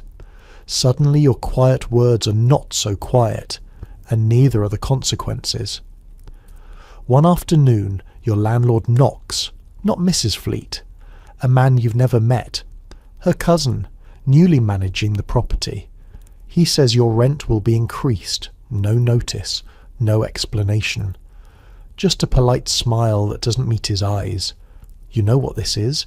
He's heard something, seen something, disapproves of something. That night, you pack your folders in silence. You move again. A smaller room, colder, less light, but safer for now. You don't stop writing. You join a new discussion circle, this one hosted in the back of a dressmaker's shop. The women there are sharp and unafraid. They speak of medical reform, of publishing, of bodily autonomy. One hands you a French translation of a woman doctor's memoir. Another offers you a draft of a novel about a woman who leaves her husband and doesn't die from it. You laugh. It's such a simple thing, and yet it feels like blasphemy. You begin to write a story, not just an article, not a letter, an actual novel, about a woman who asks questions, who dares to feel more than what society permits, who refuses to be silent. It frightens you, and so you know it's worth finishing. When it's done, you send it under a new name, a man's name, just this once. Weeks later, the acceptance letter arrives. Slim, elegant. Your heart races. They want to publish it. They say it's boldly introspective and shockingly honest for a debut novelist. You read the line again and smile. Shockingly honest. If only they knew. You stand at the ticket window of Paddington Station, breath visible in the crisp morning air, clutching a small case and an even smaller hope. Travel. Alone. The man behind the glass frowns. Is your husband meeting you at the other end? No, you reply. Travelling to Bath alone, are you? You nod. He hesitates. Then, with the weariness of someone who's decided not to ask questions today, stamps your ticket and slides it through the slot. You take it with a quiet kind of triumph. A woman. A journey. No escort. The platform smells of coal smoke and wet wool. The benches are lined with couples and businessmen. You draw your shawl close, keeping your gaze on the rails as the locomotive shudders to light. When you board, eyes follow you, not hostile but curious, as if trying to solve a riddle. Why would a woman travel alone? Where is her husband, her chaperone, her reason? You find a seat near the window and open your book. Something to make you look occupied, less available. A man across the aisle tips his hat. You nod once sharply. He does not speak again. The train lurches forward. With it, something inside you loosens. You remember how this would have been impossible only a few decades ago. There were no compartments for unaccompanied women, no protections, no expectation that a woman had business of her own. Even now, the timetable's not designed for you. Hotels may refuse you. Letters of introduction may be required. A lone woman with a trunk is still a curiosity, or worse, a scandal. You've heard the stories. A woman mistaken for a courtesan and denied a room. A widow accused of wandering and reported to her clergyman. One friend of yours, travelling to care for a sick cousin, was asked to sit in a separate train car so as not to disturb the gentleman. You know all this, and yet you travel anyway. Outside the window, fields blur. Smoke trails behind like an untied ribbon. The hum of the wheels on the track becomes a lullaby for your nerves. You sip tea from a tin flask and allow yourself the smallest smile. This is what independence tastes like. Slightly metallic, slightly cold, but real. You arrive in Bath by early afternoon. The city is pale stone and cold air, and the faint scent of mineral springs. You're here to attend a lecture, by a woman doctor no less, smuggled into the public calendar under the label of anatomical hygiene. You check into a guest house under your own name. The clerk raises an eyebrow. You raise one back. Your room is narrow, your bed neatly made. You unpack only what you need. At the lecture hall you take a seat near the back. The crowd is mostly women, widows, nurses, governesses. A few brave men sit stiffly near the front. The speaker enters quietly, She's in her 40s, hair pulled tight, voice unwavering. She talks of the body with calm precision, uterus, lungs, nerves, not as mysteries, but as facts. At one point she says, "A woman's body is not shameful, only the silence around it is." The room stills, you feel something shift. The journey back is quieter, but the silence is no longer heavy, it's chosen. You sit straighter. A man asks if you're returning home. You answer honestly. "No, I'm returning to work." He nods, a little confused. But you don't explain. You don't justify. You've travelled, you've learned, and you're no longer afraid of moving forward, alone. The train rattles you back to London, but you no longer feel as though you're returning to something smaller. You feel expanded, changed. The rhythm of the rails echoes in your chest. Not just movement, but momentum. You've gone, alone, and returned, and no one came to drag you back. At the guest house, the landlady had asked cautiously, "And your husband didn't accompany you?" You had smiled. "No, he didn't." She didn't press further, but her eyes had softened just a little. Now, back in your rented room above the bookbinders, you unpack your case slowly. A pamphlet from the lecture, a postcard of the Roman baths, a small bar of scented soap you bought at a shop window just because you like the smell. You've started collecting things like that. Small indulgences, not gifts, not purchases made for utility, just things that please you. It still feels a little radical. A few days later, you try to book another trip, this time to Oxford, but this time the inn writes back. "We regret to inform you that we cannot accommodate unaccompanied ladies at this time." A tidy sentence, folded with civility, laced with shame. It stings, but it doesn't surprise you, because no matter how many lectures you attend or how many stations you pass through, the world still sees you as suspect. Women alone are unstable. Women alone are suspicious. Women alone might be up to something. You are, but not in the way they think. At the agency, one of the junior editors makes a joke about a female novelist's nervous travels, implying, of course, that she must be either hysterical or unfaithful. You reply lightly, "Perhaps she simply wanted a view from a different window." He chuckles, uncomprehending. But your supervisor glances over his spectacles with something that might be respect. Back in your room, you write about the trip. Not a story, not yet, just notes. You write about the train seat that smelled of tobacco, the guest house mirror with a crack in the top left corner. The speaker's voice when she said, "Our movement is not a sprint, it is a procession. One by one we step forward." You write until midnight, and then, beneath it all, you draft a manifesto. A short one, just 3 points. 1. A woman has the right to move through the world unaccompanied. 2. A woman has the right to seek knowledge beyond what has been offered. 3. A woman has the right to rest wherever she arrives. You don't show it to anyone. You don't send it to a paper. You just pin it behind your door beside the other papers that remind you who you are. A week later, a friend writes asking if you'll come visit her in Bristol. She's newly widowed, says she misses speaking freely. You pack your case again. The ticket clerk still hesitates. The porter still raises an eyebrow. But this time, when you step onto the platform, you don't clutch your shawl like armour. You walk with the poise of someone who has gone into the world and returned. Not erased, not punished, but made more solid. And each time you travel alone, the world grows slightly wider for the women who come next.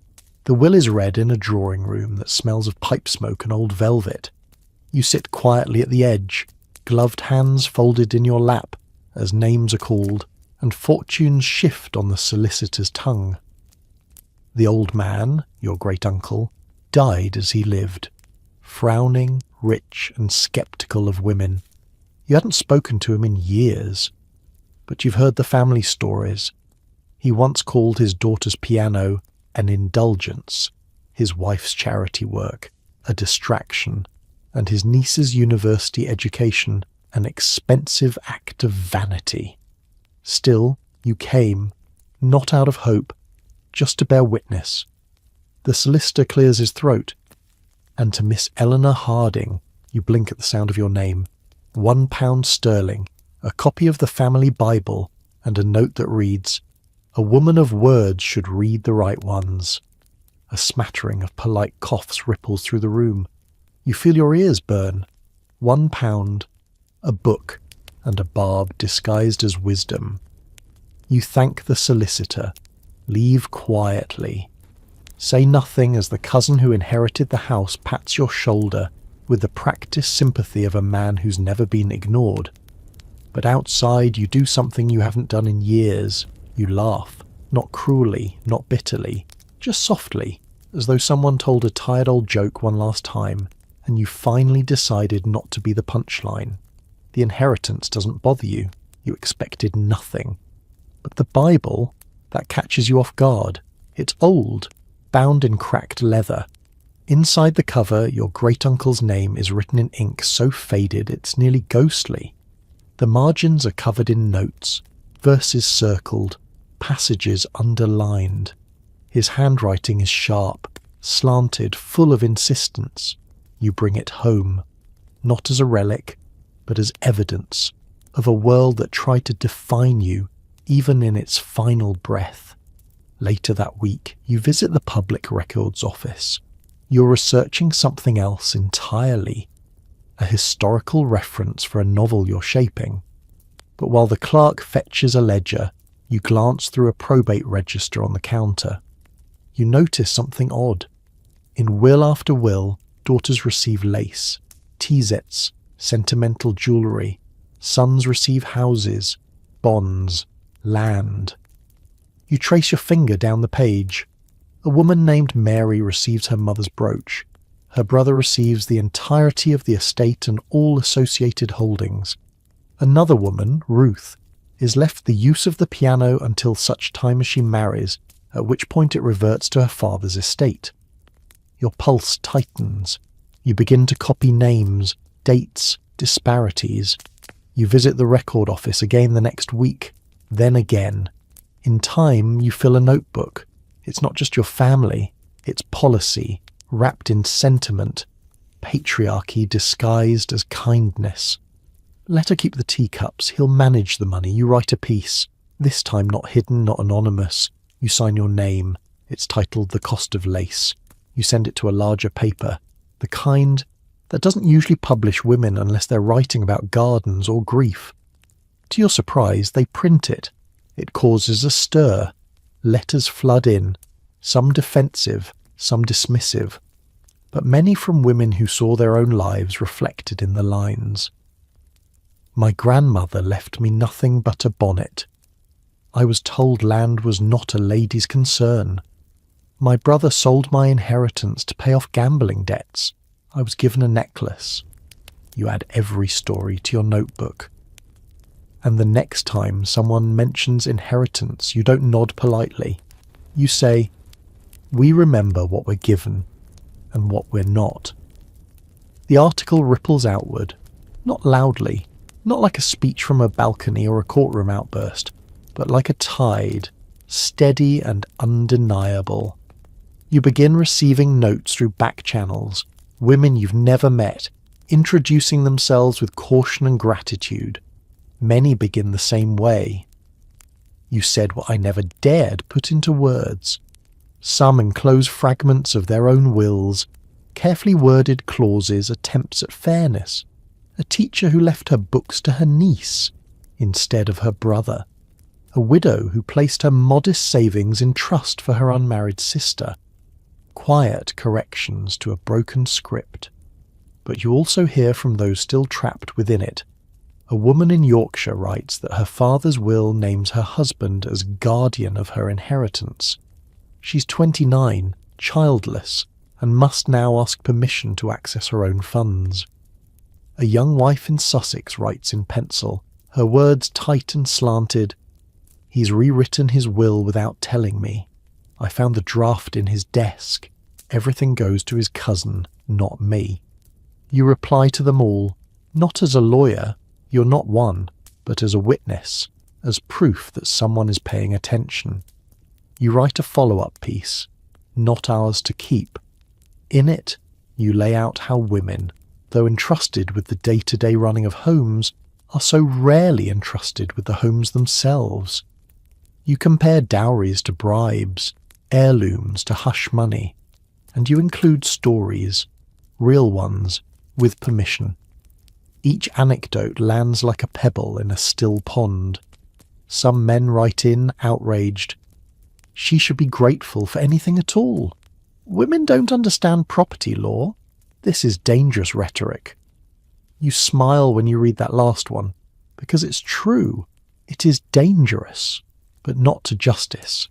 And then, one evening, a different letter arrives. This one is from a solicitor, a woman. Yes, a female solicitor. Rare, nearly unheard of, but there she is. Her name typed cleanly at the bottom of the page, followed by legal advisor and advocate for equitable estates. She thanks you, then asks, would you be interested in helping us draft a guide for women? A handbook for inheritance rights and strategies to avoid disinheritance? You say yes, of course you do, and suddenly your evenings are full again. You meet in quiet corners of tea rooms and dusty back offices. The solicitor, Miss Alden, is sharp-eyed and brisk. She's been helping women rewrite their wills for years. They don't always listen, she says, but some do, and that's where change begins. You bring your notebook. She brings precedent. Together you write a woman's guide to her legacy. It's part legal advice, part emotional armour. You publish it anonymously, but it spreads. Not in shops, but hand to hand, cousin to cousin, friend to friend, pages tucked inside prayer books, hidden in sewing boxes, read by candlelight then passed along. You begin to hear whispers of wills being rewritten, quiet, personal revolutions. To my daughter, my ledgers and land. To my niece, the silver and the savings. One even leaves a line. Because I read that article. You close your Bible, the one your great-uncle gave you. Only now you've repurposed it. The margins are no longer his. They are yours, filled with notes about property law, family stories, and corrections to the narratives men once believed they wrote alone. Because inheritance, you've learned, is not just money. It's memory. It's the shape of what we leave behind. And thanks to you, more women are beginning to write their endings and their beginnings in their own names. The printing office smells of hot metal and ink, the scent of urgency pressed into paper. You stand just inside the door, clutching a folded reprint of your latest article. Not from the agency, not from a publishing house, from a women's paper, the London Herald for Reform, printed weekly on cheap paper, run entirely by women. You're not there to submit another story, not yet. Today, you're here because of what happened last night. A letter was slipped under your door. No signature, just a square of thick stationery. You may be interested to know that the editor of the Whitehall Times has been refusing female contributors, even under pseudonyms. He's begun comparing submissions against social ledgers, names, addresses. Unmarried women are being blacklisted. You'd stared at the paper stunned, not because it was unexpected, but because someone finally admitted it aloud. You show the note to Miss Alden the next morning. She nods grimly. I've heard similar things, she says. Even some women's letters to the editor are being intercepted before they reach the print room. And now, here you are, at the Herald. Inside, the space hums with quiet defiance. Stacks of folded editions, typecases open like toolkits, and two women in aprons setting type with ink-stained fingers. One of them, older with a streak of grey in her bun, glances up. Here to write or to fight, she asks, only half joking. Both, you reply. She laughs. You'll fit in. You spend the day learning their process, how to set type, how to ink rollers, how to work quickly in case of inspections. The Herald is legal, but only just. Any article deemed incendiary or dangerously feminist can be seized. The printer too, and you. One girl shows you a pile of rejected letters to mail-run newspapers. We print these, she says. We don't ask permission to exist. By evening your fingers are blackened, your arms ache, but your spirit crackles. You've never felt so useful, so precise, so loud, even in silence. You're handed a small desk in the back. No nameplate, just a chair, a drawer, and a promise. Space to speak. Your first editorial appears the following week. The Gatekeepers and Their Keys. In it, you write about how male editors shape the public voice by simply choosing who speaks and who vanishes. How easy it is to erase a woman without tearing her pages. Just never print her at all. The response is immediate, not in public, but in letters. So many letters. From women who were told their work was too emotional, too academic, not of general interest. You post excerpts in the next issue, with permission, no edits, just their own words. And then something strange happens. A man writes in. His letter is printed in full, at the insistence of the grey-haired typesetter. He writes, I had no idea so many women wrote, that they wanted to. I never thought to ask. It's not an apology. But it's an opening. You begin to recognise a pattern. Women don't stop writing. They just stop sending their work to places where silence is the default reply. So you and the Herald change tactics. You begin to reach out first to school teachers, seamstresses, midwives, daughters of clergymen. You ask them what they would write if someone promised to read it. And slowly the tide turns, not in Parliament, not yet, but in print, where women begin to see themselves not just quoted, but heard. The print room becomes a second home. Ink under your fingernails, typeset blocks stacked like puzzle pieces, a low chorus of presses groaning to life, turning blank paper into protest. Each week, the Herald grows heavier, not in pages, but in weight, in meaning. It is no longer just a publication. It's a meeting place, a map, a lantern in the fog for women who've never seen themselves on a page, but not everyone is pleased. A rival paper prints a snide editorial, The Lady Press, a nest of tea and trouble. Another calls your publication whispering hysteria in corseted sentences. You pin both articles to the wall in the typeset room. Badges of honour, says the old typesetter with the grey streak, means they noticed. Still, with attention comes scrutiny. One morning, a clerk from the Office of Publications arrives for an informal review. His moustache twitches as he scans the shelves. He picks up an issue and flips through slowly, eyes pausing on an article about factory girls denied wages during illness, then another about a woman forced to leave her teaching post after marrying. He clears his throat. Your journal borders on the political. You smile sweetly.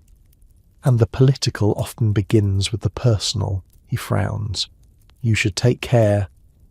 When he leaves, the room stays quiet for a while. Then the girl who runs the hand press says, let's add 2 extra pages next week. The issue after that includes a bold new section, the red page, so called because the margins are printed with a single, thin, red border. It's not explained. It doesn't need to be. Readers begin to send in their own red pages, stories of being dismissed, disowned, discredited. A factory girl whose wages were given directly to her father. A schoolmistress accused of corrupting morals by teaching literature written by women. A widow evicted for having no male heir. You dedicate a drawer in the back of the office to these letters. It fills within weeks, overflowing truths, And then one arrives that makes your hands shake. It's from a woman who worked at the Whitehall Times, a former typesetter. Quiet, efficient, discarded after she corrected a misprint in a senior editor's column. She writes, "I used to set the lines for the speeches of Parliament, and not once did I see a woman's words enter that chamber. I think you are building the first real floor we've stood on." You read it aloud to the team. No one speaks for a moment.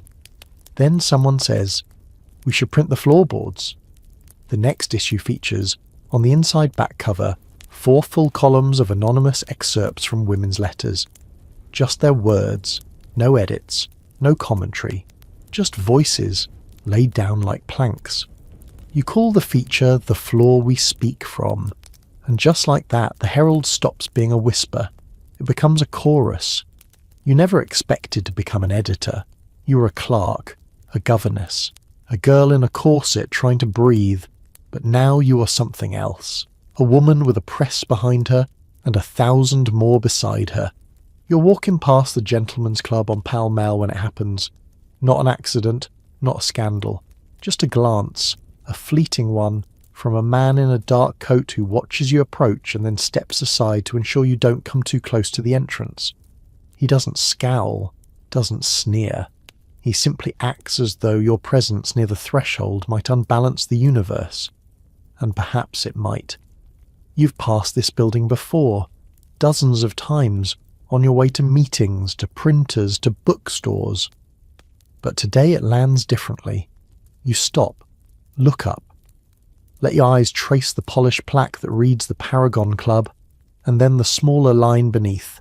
Founded 1833. Gentlemen only. You know what happens inside.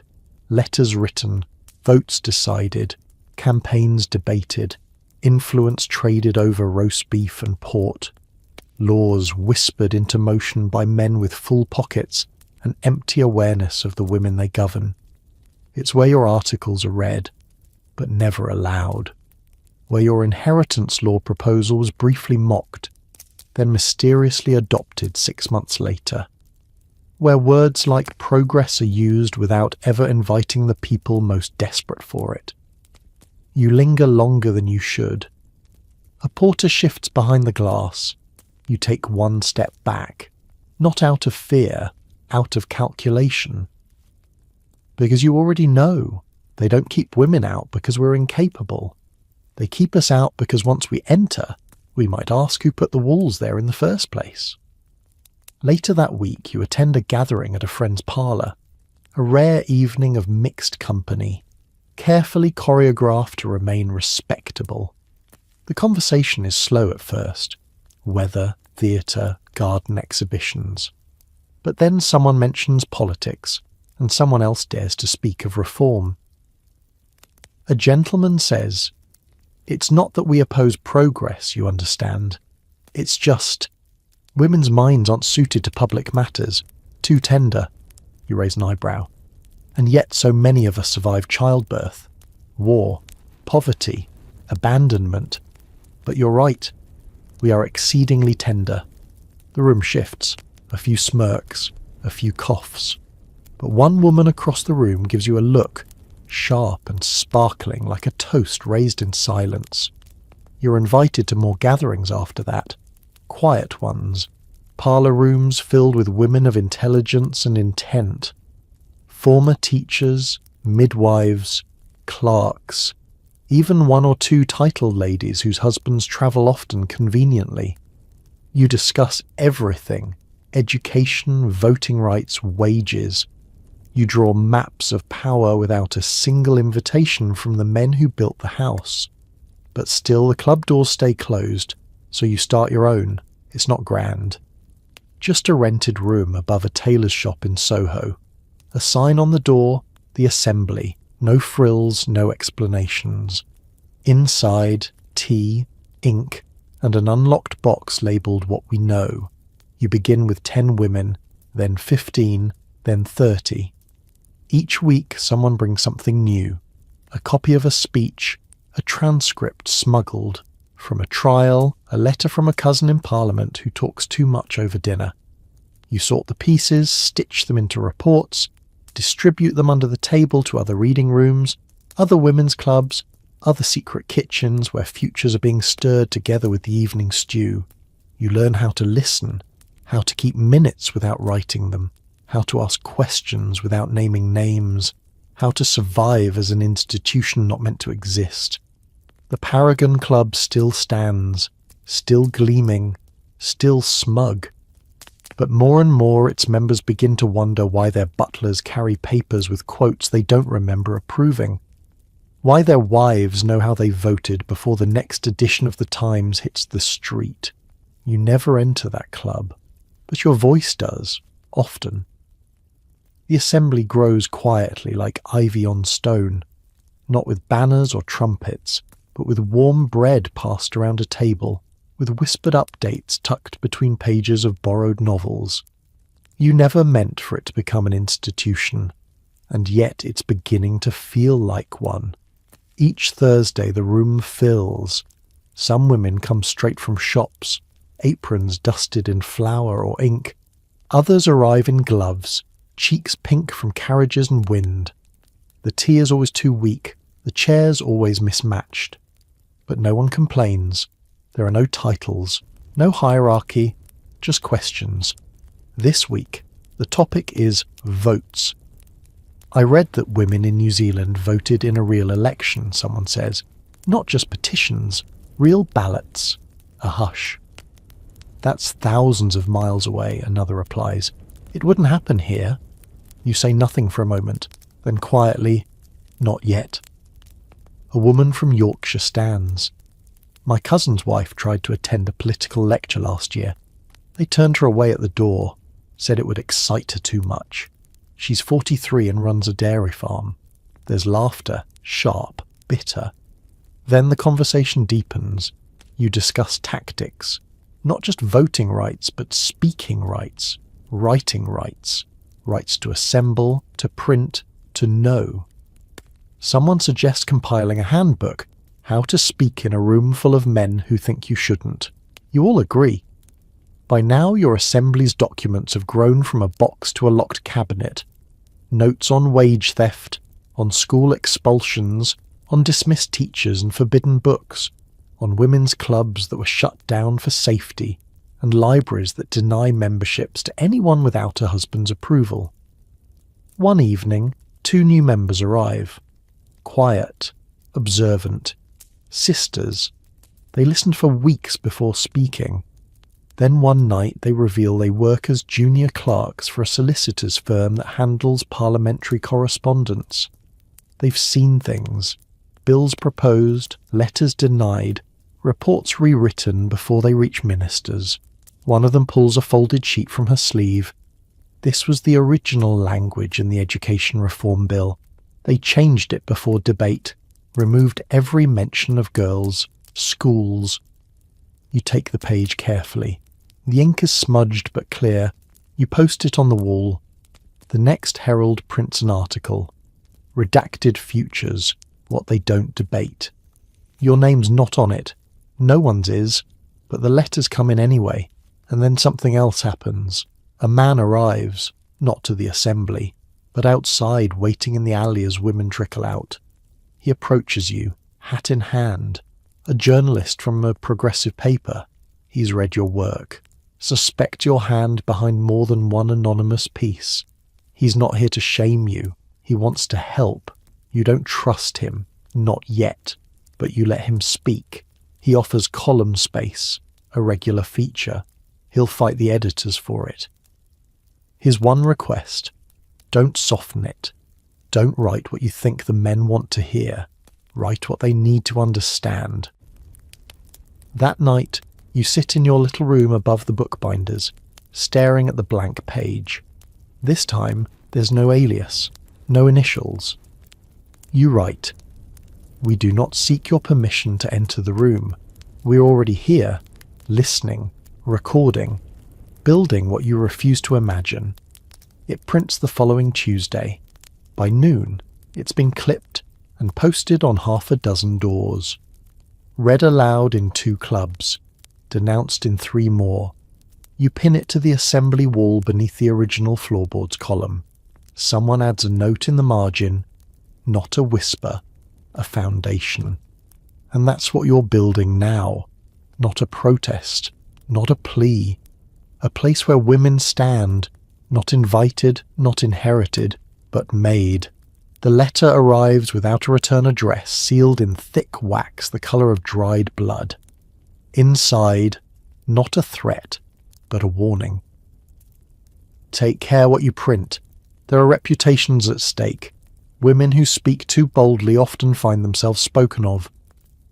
You sit still, the paper trembling ever so slightly in your hand. It's not the first time. There have been whispers, raised eyebrows. One printer quietly stopped working with the Herald after a certain article linked a member of Parliament to the blocking of a widow's pension reform. Another shop girl, bright, talkative, was dismissed from her job days after attending the assembly. No one says it aloud, but the rules are clear. You can speak if you're careful. You can write if you're polite. You can exist in public if you smile and stay soft. But power, that is borrowed. And borrowed power is always on the brink of being revoked. You carry the letter to the assembly that week, but you don't show it. Instead, you change the topic. Tonight's discussion isn't about voting or wages or education. It's about reputation. You ask the room, what happens to a woman who is no longer liked? The replies come fast. She's called difficult. She's called dangerous. She's called mad. One woman adds, she's called nothing at all, just forgotten. You all nod. You've seen it. The way a woman is erased not with laws, but with laughter, with rumours, with silence, with raised hands and lowered voices. You've seen a woman's good name buried beneath the word unfeminine before she's even been heard. Someone speaks of a friend, a teacher, accused of corrupting her pupils simply for reading a novel by a female author. Another tells of her sister, who opened a boarding house and was reported to the church for indecent independence. A girl at the back shares, in a near whisper, how she kissed another woman once, and how quickly her job disappeared.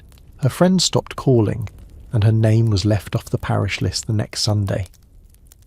These are not trials in court. These are not police raids. They're reputational assassinations, and they're terrifying precisely because no one admits they're happening.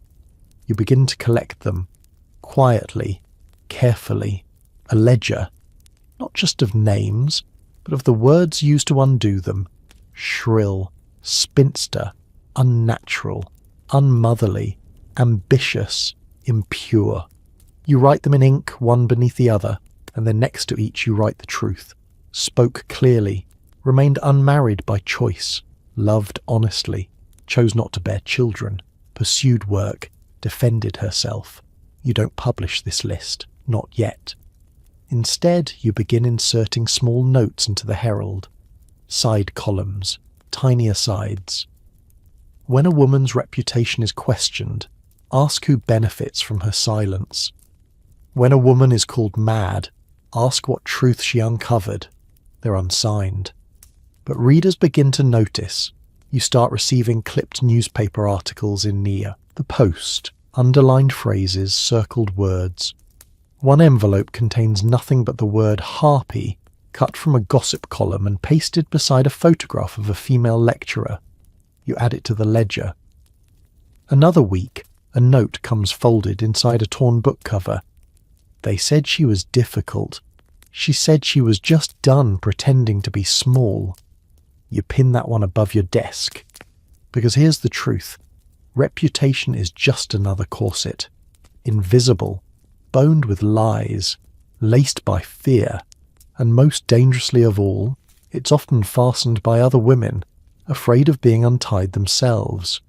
The Whisper campaign begins exactly where you expect it would. At a tea shop, in a district where the wallpaper costs more than your monthly rent. A friend tells you, apologetically, that she overheard a group of society women questioning your stability. That's the word they use.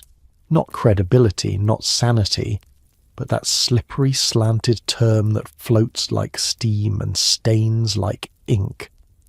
"She's becoming awfully intense," one said. "Too invested. It can't be good for her nerves." Another added, "I hear she writes all those dreadful anonymous articles." You smile faintly when you hear it. You've been expecting this. Still, it stings. The real risk of reputation isn't just public, it's relational. You start noticing space growing between you and former allies. Invitations dry up. Editors take longer to reply. The bookseller who once offered discounts now averts his eyes. Even some within the assembly shift uneasily. A few express concern about tone. One suggests pulling back from political columns and focusing more on uplifting stories of feminine perseverance. You listen, you nod. But that night, you write a new feature titled "The Polite Silencing of Outspoken Women." And in the weeks that follow, something unexpected happens. You receive a parcel from an unfamiliar name. Inside, a faded journal, bound in cracked leather. A note. "This belonged to my grandmother. She kept it hidden all her life. I think she would have liked what you're doing. The journal is astonishing." Entry after entry, a woman, Sarah H., schoolmistress, 1842, details her attempts to teach girls algebra and geography, despite being told it would warp their natural instincts. She writes of being demoted, of being watched, of being dismissed eventually for using a map that included regions considered morally unsuitable. One entry reads, "It is not that they fear what we teach. It is that they fear what we allow others to imagine." You copy that line. It becomes the new motto of the Herald's masthead. Soon, others begin to share their hidden histories. A laundry sends a letter detailing how her mother was blacklisted from several employers after speaking to a factory inspector. A governess includes a scrap of paper from an old ledger where her name was scratched out after she requested reading time for her pupils. These aren't dramatic stories. They're small erasures, quiet punishments, and they are everywhere. So you decide it's time to take the list public. The ledger of unnamed silencings, now dozens of pages long, is printed as a special insert in the Herald. Names are redacted, dates are vague, but the acts speak loudly. Dismissed after suggesting ventilation. Labelled hysterical after refusing a suitor. Career ended after editing a male colleague's mistake. The backlash is swift. One paper accuses you of inventing tragedies. Another calls the insert a fantasy of female grievance. A columnist writes, "If women are being silenced, they seem to be shouting about it just fine." You paste that quote on the assembly wall right beside Sarah H.'s line. But quietly your readership doubles. Libraries begin requesting copies of the ledger. A printer in Manchester offers to run an extra 500 for free. A midwife writes, "I've read the list twice. I'm on it. 3 times. You start receiving letters addressed simply, "To the woman who prints what shouldn't be said." And late one evening, as you prepare the next issue, a girl from the assembly slips you a note. It's short. Just 1 sentence. "They can't burn a library they don't know exists." You nod. Because that's exactly what you're building. Not just a paper, an archive. A sanctuary of silenced truths. And this time, you'll make sure they echo. It begins with a creak. A slow, deliberate sound from the steps outside the assembly room. Too heavy for the usual click of a lady's shoe. Too slow for comfort. You freeze mid-sentence, chalk hovering just above the blackboard. The word voice half-written. Then a knock. 3 dull thuds on the old oak door. A chill ripples through the room. The 20 women gathered there fall still, fingers clutching paper, pens, buttons on coats. One of them gently sets down a teacup with a soft clink, like a prelude to something louder. You open the door. A man stands there in a stiff brown coat with an envelope in hand. Government seal, thick wax, the kind that doesn't travel by accident. "I was told to deliver this in person," he says, looking past you. He doesn't enter. He doesn't need to. Inside that envelope, a notice. The assembly's to be reviewed. Its license as a public meeting space is under reconsideration. The reason: unregulated distribution of printed material potentially disruptive to public order. You read the words aloud. No one speaks. You remember something your grandmother once said while stitching up a worn hem. They don't break your voice. They unthread your space to use it. The assembly has no formal leadership, but somehow everyone looks at you. And just like that, you realize the government may not be arresting you, but it is pressing its thumb against your pulse. The next few days feel like walking through wet wool. You visit your printer. He hesitates, then tells you kindly, awkwardly, he can't run the next issue. His lease is under review. A coincidence, he assures you, but the stack of half-finished red pages on his desk say otherwise. The tea shop won't let you use the back room anymore. One by one, doors that used to open with a smile now open halfway. So, you adapt. You move the assembly to a rotating list of private homes. 1 week in a seamstress's parlour, the next in a laundress's attic. Each location scribbled onto slips of paper, passed by hand, burned after reading. You feel like you've stepped into a spy novel, but instead of blueprints and ciphers, you're carrying poems, testimonies, letters from miners' wives and midwives and milliners. They arrive folded into petticoats, tucked beneath pies, hidden in lace sample books. You start printing the Herald underground again, literally. An old cellar beneath a bakery, damp and dark and smelling faintly of yeast. The press takes 3 women to operate now. 1 to crank, 1 to align, 1 to blot the pages with sand and hang them to dry along clotheslines rigged between rafters. And still the words come. Still the letters pour in. Still you publish. One issue carries a diagram of a corset next to an editorial titled "The Boning of Language." Another features a story about a maid dismissed for saying no to her employer's son, titled simply "The Echo That Didn't Apologize." By now you've stopped asking for permission. You've started asking only one thing. What else are they trying to keep quiet? Because that's the thing about trying to silence women. It teaches them how to speak more creatively. The basement print shop becomes your sanctuary. It's dim and cold, and you can never quite scrub the smell of yeast from your cuffs, but it's yours. The hiss of the press, the rhythmic crank of the lever, the soft clap of damp pages onto the drying lines, all of it has become a kind of lullaby. This is where your voice lives now. Not in parlours or stages or salons, but between rafters and shadows, in the damp breath of paper inked with things no one else dares to print. Each issue of the Herald now carries no masthead. The red pages are simply slipped in, folded, so the red border peeks out like a whispered warning. Distribution happens hand to hand, through word of mouth and market baskets and the quiet rustle of coat pockets on rain-drenched mornings.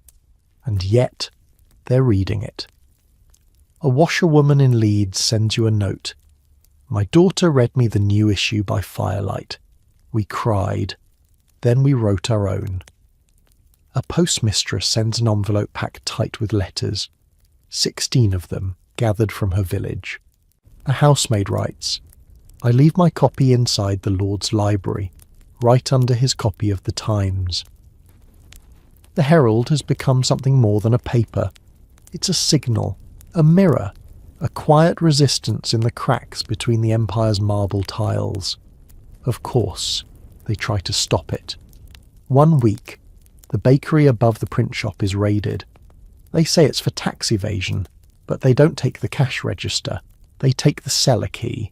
You're tipped off just in time to smuggle out the press plates and scatter the drying pages into a coal bin.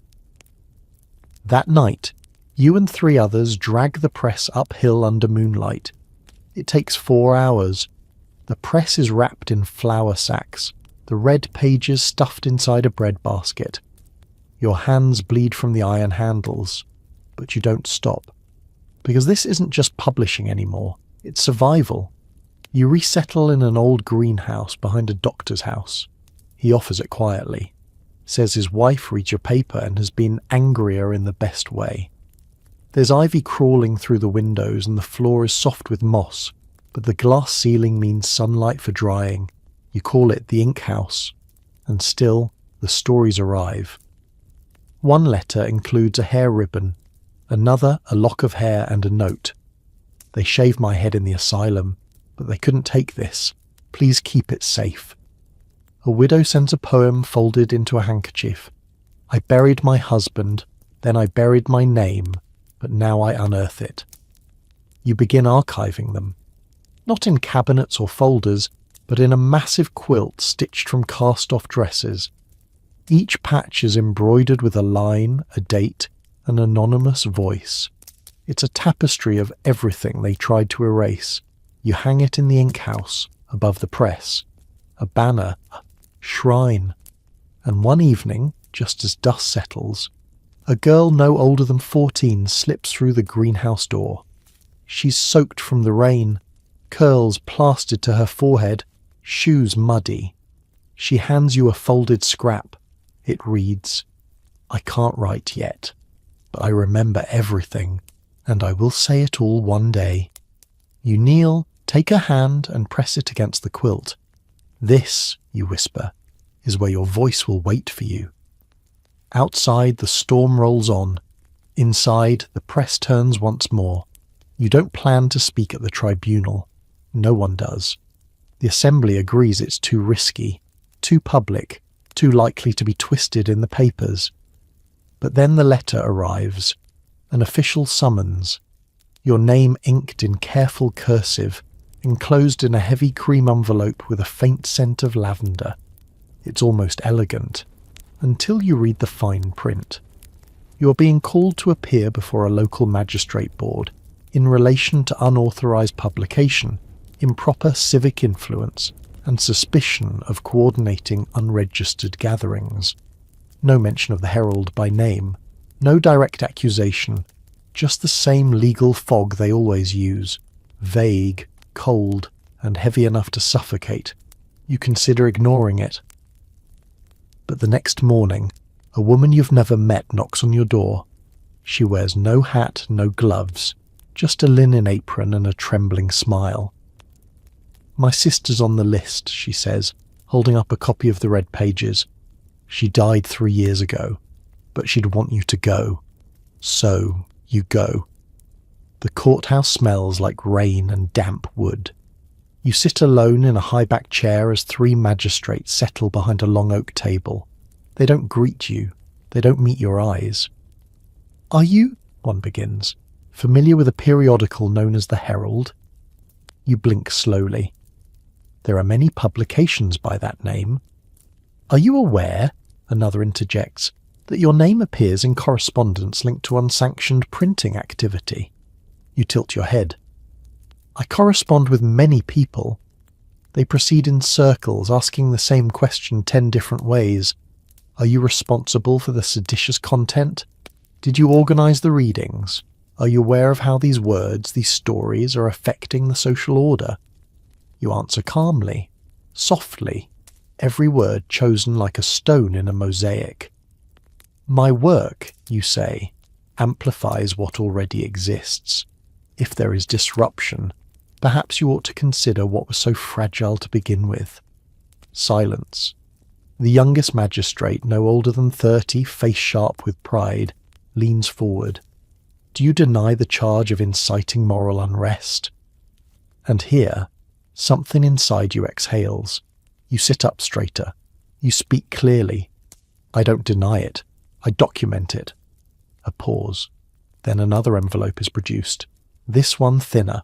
A copy of a poem printed in last month's red pages. The magistrate reads it aloud. She spoke and the house trembled, not from her voice, but from the walls remembering what they were built to contain. He finishes and frowns. What does that mean? You almost smile. It means that a woman with a voice is never alone in the room. She brings every silence that ever tried to swallow her. They do not like that. You're dismissed with a warning. Cease all association with underground publications or face further inquiry. You walk out of the courthouse into a grey afternoon, heart thudding, the weight of centuries pressing on your ribs. But there's a girl waiting on the steps. She looks nervous, barely 16. She presses something into your hand, a folded scrap. Red border. You open it. It reads, "Keep going. We're louder than they think." You don't cry. Not in front of the girl. Not on the stone steps. Not in the street. You nod, tuck the red-bordered scrap into your coat, and walk away with steady feet and soaked hems. But later that night, back in the ink house, the tears finally come. Not because you're afraid, but because you finally feel the weight of just how many are watching, listening, waiting. You think back to the beginning, to the parlour where you whispered your first lines onto cheap paper, to the corset shop where tokens changed hands under bolts of fabric, to the moment you dared to write something other than a recipe or a prayer, and now you sit beneath a roof of glass, surrounded by stacks of letters, with the storm tapping at the panes, and you wonder, was it ever really about speaking out loud, or was it about refusing to be quiet? You don't publish the next issue of the Herald, not in print. Instead, you turn to something older, oral history. You invite 12 women to the ink house and ask them to bring nothing but memory. They sit in a circle of mismatched chairs, hands folded over knees, eyes wide with uncertainty. You begin with a simple prompt. Tell me the moment you knew you were not allowed to be yourself. And the stories tumble out like thread from a spindle. A widow recalls being forbidden to learn numbers. A seamstress confesses she's never once eaten at the same table as her employer. A midwife tells of a stillbirth she was blamed for, though the doctor had arrived too late. Each woman speaks. Each story is folded into the next, like waves reshaping a shoreline. You write none of it down. Instead, the following week, you host another gathering, then another, and soon they begin telling the stories to each other, not just to you. One evening, a young maid recites a tale that was shared 5 circles ago, verbatim, word for word. She didn't write it. She heard it, remembered it, carried it, passed it on. It is the Herald without paper, the red pages without ink, the revolution without type. You start calling them echo circles, and they spread. From the ink house to kitchens and schoolyards to tailors' shops and mill houses. Sometimes it's 3 women under a bridge, sometimes it's 2 in a back alley, passing lines like contraband. One woman begins each circle by standing and saying, "You're not alone. You're the voice of those who came before and those not yet speaking," and they repeat it, like a vow. Weeks later, a girl, perhaps 10, perhaps 12, slips you a folded paper at the market. You're about to protest, to remind her not to risk it, but she smiles with confidence and says, "It's not what you think." You unfold it. It's a drawing. 12 women, hands joined. One with a crown made of flowers, one with a ribbon over her lips, one mid-laugh, one crying, and beneath it, scrawled in red crayon, "The circle cannot be broken." You fold it carefully, slide it into your pocket, and walk on, knowing the Herald lives, not in pages, but in people. The streets are humming with rumours now, not about politics or queens or wars, but about women, about gatherings, about a new kind of message spoken in circles, not printed in ink. Some say it's witchcraft, others charity. But no one seems to know exactly who started it, or how it spreads, and that's exactly the point. You walk through the market and hear it in snippets. 2 women at the fish stall whispering about the one who spoke of the locked library, a laundress muttering something about tea leaves and memory. The stories are bending and reshaping like songs passed down through lullabies. You no longer lead every gathering. You don't need to. The echo circles have taken root, independent and unshakable. One day, a letter arrives by pigeon. Yes, an actual pigeon. It lands on your sill with the grace of a sooty angel, and tied to its leg is a small scroll. It reads, "We've started one in Manchester. Miners' wives mostly. We begin each circle by reading a recipe, just in case someone's listening.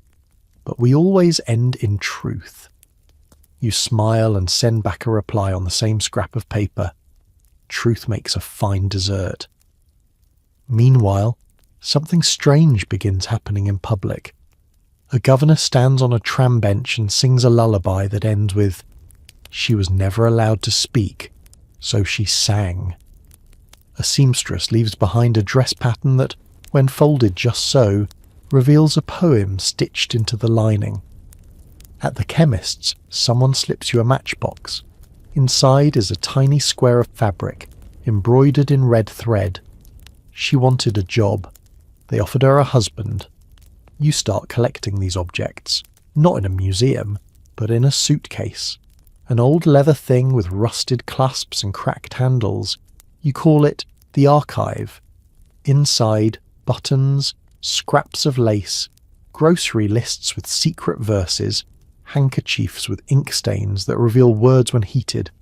The suitcase grows heavier, heavier still, not with weight, but with meaning. Because each item is a refusal to forget, a refusal to comply, a refusal to disappear, and it begins to draw attention. At first, only curious glances, then whispers, and then, one morning, a constable stops you on the street. He's polite, too polite. "Ma'am," he says, "we've heard about a suitcase." You pretend not to understand. "A suitcase," he repeats, "with materials linked to subversive sentiment." You blink, tilt your head. "I carry only what's been discarded." He smiles thinly. "All the more reason to inspect it." You hand it over slowly. He opens it, and inside, old rags, bits of paper, scorched edges, ribbons, buttons, meaningless to most, sacred to you. He rifles through it, pauses at a poem stitched into the hem of a baby's bonnet. Then, for reasons you'll never quite understand, he closes the lid, hands it back, and says, "Be careful where you leave your threads. Some of us are starting to see the pattern." Then he walks away. That night, you sit with the suitcase open on your lap, not as a collector, but as a curator of rebellion. Each item inside holds a story no court transcript could capture. A tea-stained scrap of paper reads, "Taught to sew, not to speak." A piece of lace, unravelling at one corner, reveals the faint outline of a name, one you remember from the red pages. A handkerchief smells faintly of lavender and ash. You don't cry, not anymore, but you feel the ache settle deep in your spine, the kind of ache that tells you history is shifting, slowly, stubbornly, like a wagon wheel caught in the mud. The archive becomes more than a suitcase. It becomes a language. At the next echo circle, you lay out the contents in the centre of the room. No one speaks at first. Then one woman picks up a tattered glove and whispers, "This reminds me of the pair my sister left behind before she took the train to Leeds. She never came back." Another lifts a spool of thread. "My grandmother used to hide names inside her embroidery." And one by one the women begin weaving stories from objects. No ink, no paper, just thread and memory. Soon, others bring their own offerings. A torn corset string, a scorched ledger, a child's ribbon with "not yours" etched in soap. And you realise, this is how women tell the truth in a world that refuses to read it. They stitch it, hide it, carry it, in plain sight. One morning, you find a velvet pouch on your doorstep. Inside, a brooch. At first, it seems ordinary, but when you open the clasp, folded inside is a note. She danced with a bruised ankle rather than miss her 1 hour of freedom. It's unsigned. You add it to the archive. And then one evening a woman knocks on your door. She wears a city clerk's uniform, starched collar, no-nonsense shoes. "I don't have long," she says. "They don't know I'm here." You nod. Let her in. She doesn't sit. She opens her satchel and removes a parcel wrapped in oilcloth. "This," she says, "was found in a burned-out rooming house in Whitechapel. We think it's part of your archive." You unwrap it slowly. It's a child's slate board, still faintly warm from the fire, etched into its surface with what looks like a sewing needle. We are more than the stories they let us keep. You run your fingers across the words, charred, faded, but not erased, never erased. Because this is the moment you understand something unshakable. They can ban the books, close the shops, burn the houses, but they cannot ban memory. They cannot silence what has already been spoken. They cannot trace every thread you've tucked into the hem of the world. And so you write no new edition of the Herald that month. Instead, you sew, and you wait. Because you know the next story will not arrive by post. It will arrive wrapped in fabric, stitched into a collar, or whispered by a stranger who knows your name but never says it aloud. The archive is alive, and so are you. You don't plan the final gathering. It begins on its own, like a breath taken before dawn. Word spreads through market stalls and laundry lines, through chalk marks on garden walls and coded phrases tucked inside soup recipes. The message is clear. One last circle. Bring nothing but what you cannot say out loud. You don't know who started it, but you recognize the rhythm. It's the same cadence that carried the red pages, the same hush that followed the suitcase through alleyways and parlour floors. It's the heartbeat of every forbidden word that refused to die. By dusk they come, one by one, in wool coats and scuffed boots, with empty baskets and full memories. You meet not in a home, but in a field behind the weaver's mill. The sky's the colour of old parchment. The air smells of earth and iron. They form a circle. 50 women, maybe more. You stop counting. No one speaks at first. Then a girl, barely 16, steps forward. She carries a mirror, small, cracked at the edges. She lifts it without a word and tilts it toward the sky. It catches the fading light, scattering it across the circle. You understand. Each woman steps forward with something. A grandmother's belt buckle, a dried flower pressed between prayer pages, a note carved into the underside of a shoe's sole, and the stories come, not as monologues, but as murmurs, tangled, overlapping, a chorus of lost permissions and quiet rebellions. You sit and listen to the one who nursed a dying child while forbidden to speak her name, to the one who taught letters in secret to housemaids, using sugar on the floorboards, to the one who refused to hand over her wages to a husband she hadn't chosen. The fire they've built in the centre flickers high, then low, then high again. Someone throws in a corset bone. It hisses as it burns. Another tosses in a red ribbon, the very shade once worn by the girl who handed you your first message in the square. You still remember the tremble in her hand. The stories thicken the air. You can almost taste them, like ink and salt and wood smoke. And then you're handed something. A bonnet, plain, white, folded neatly.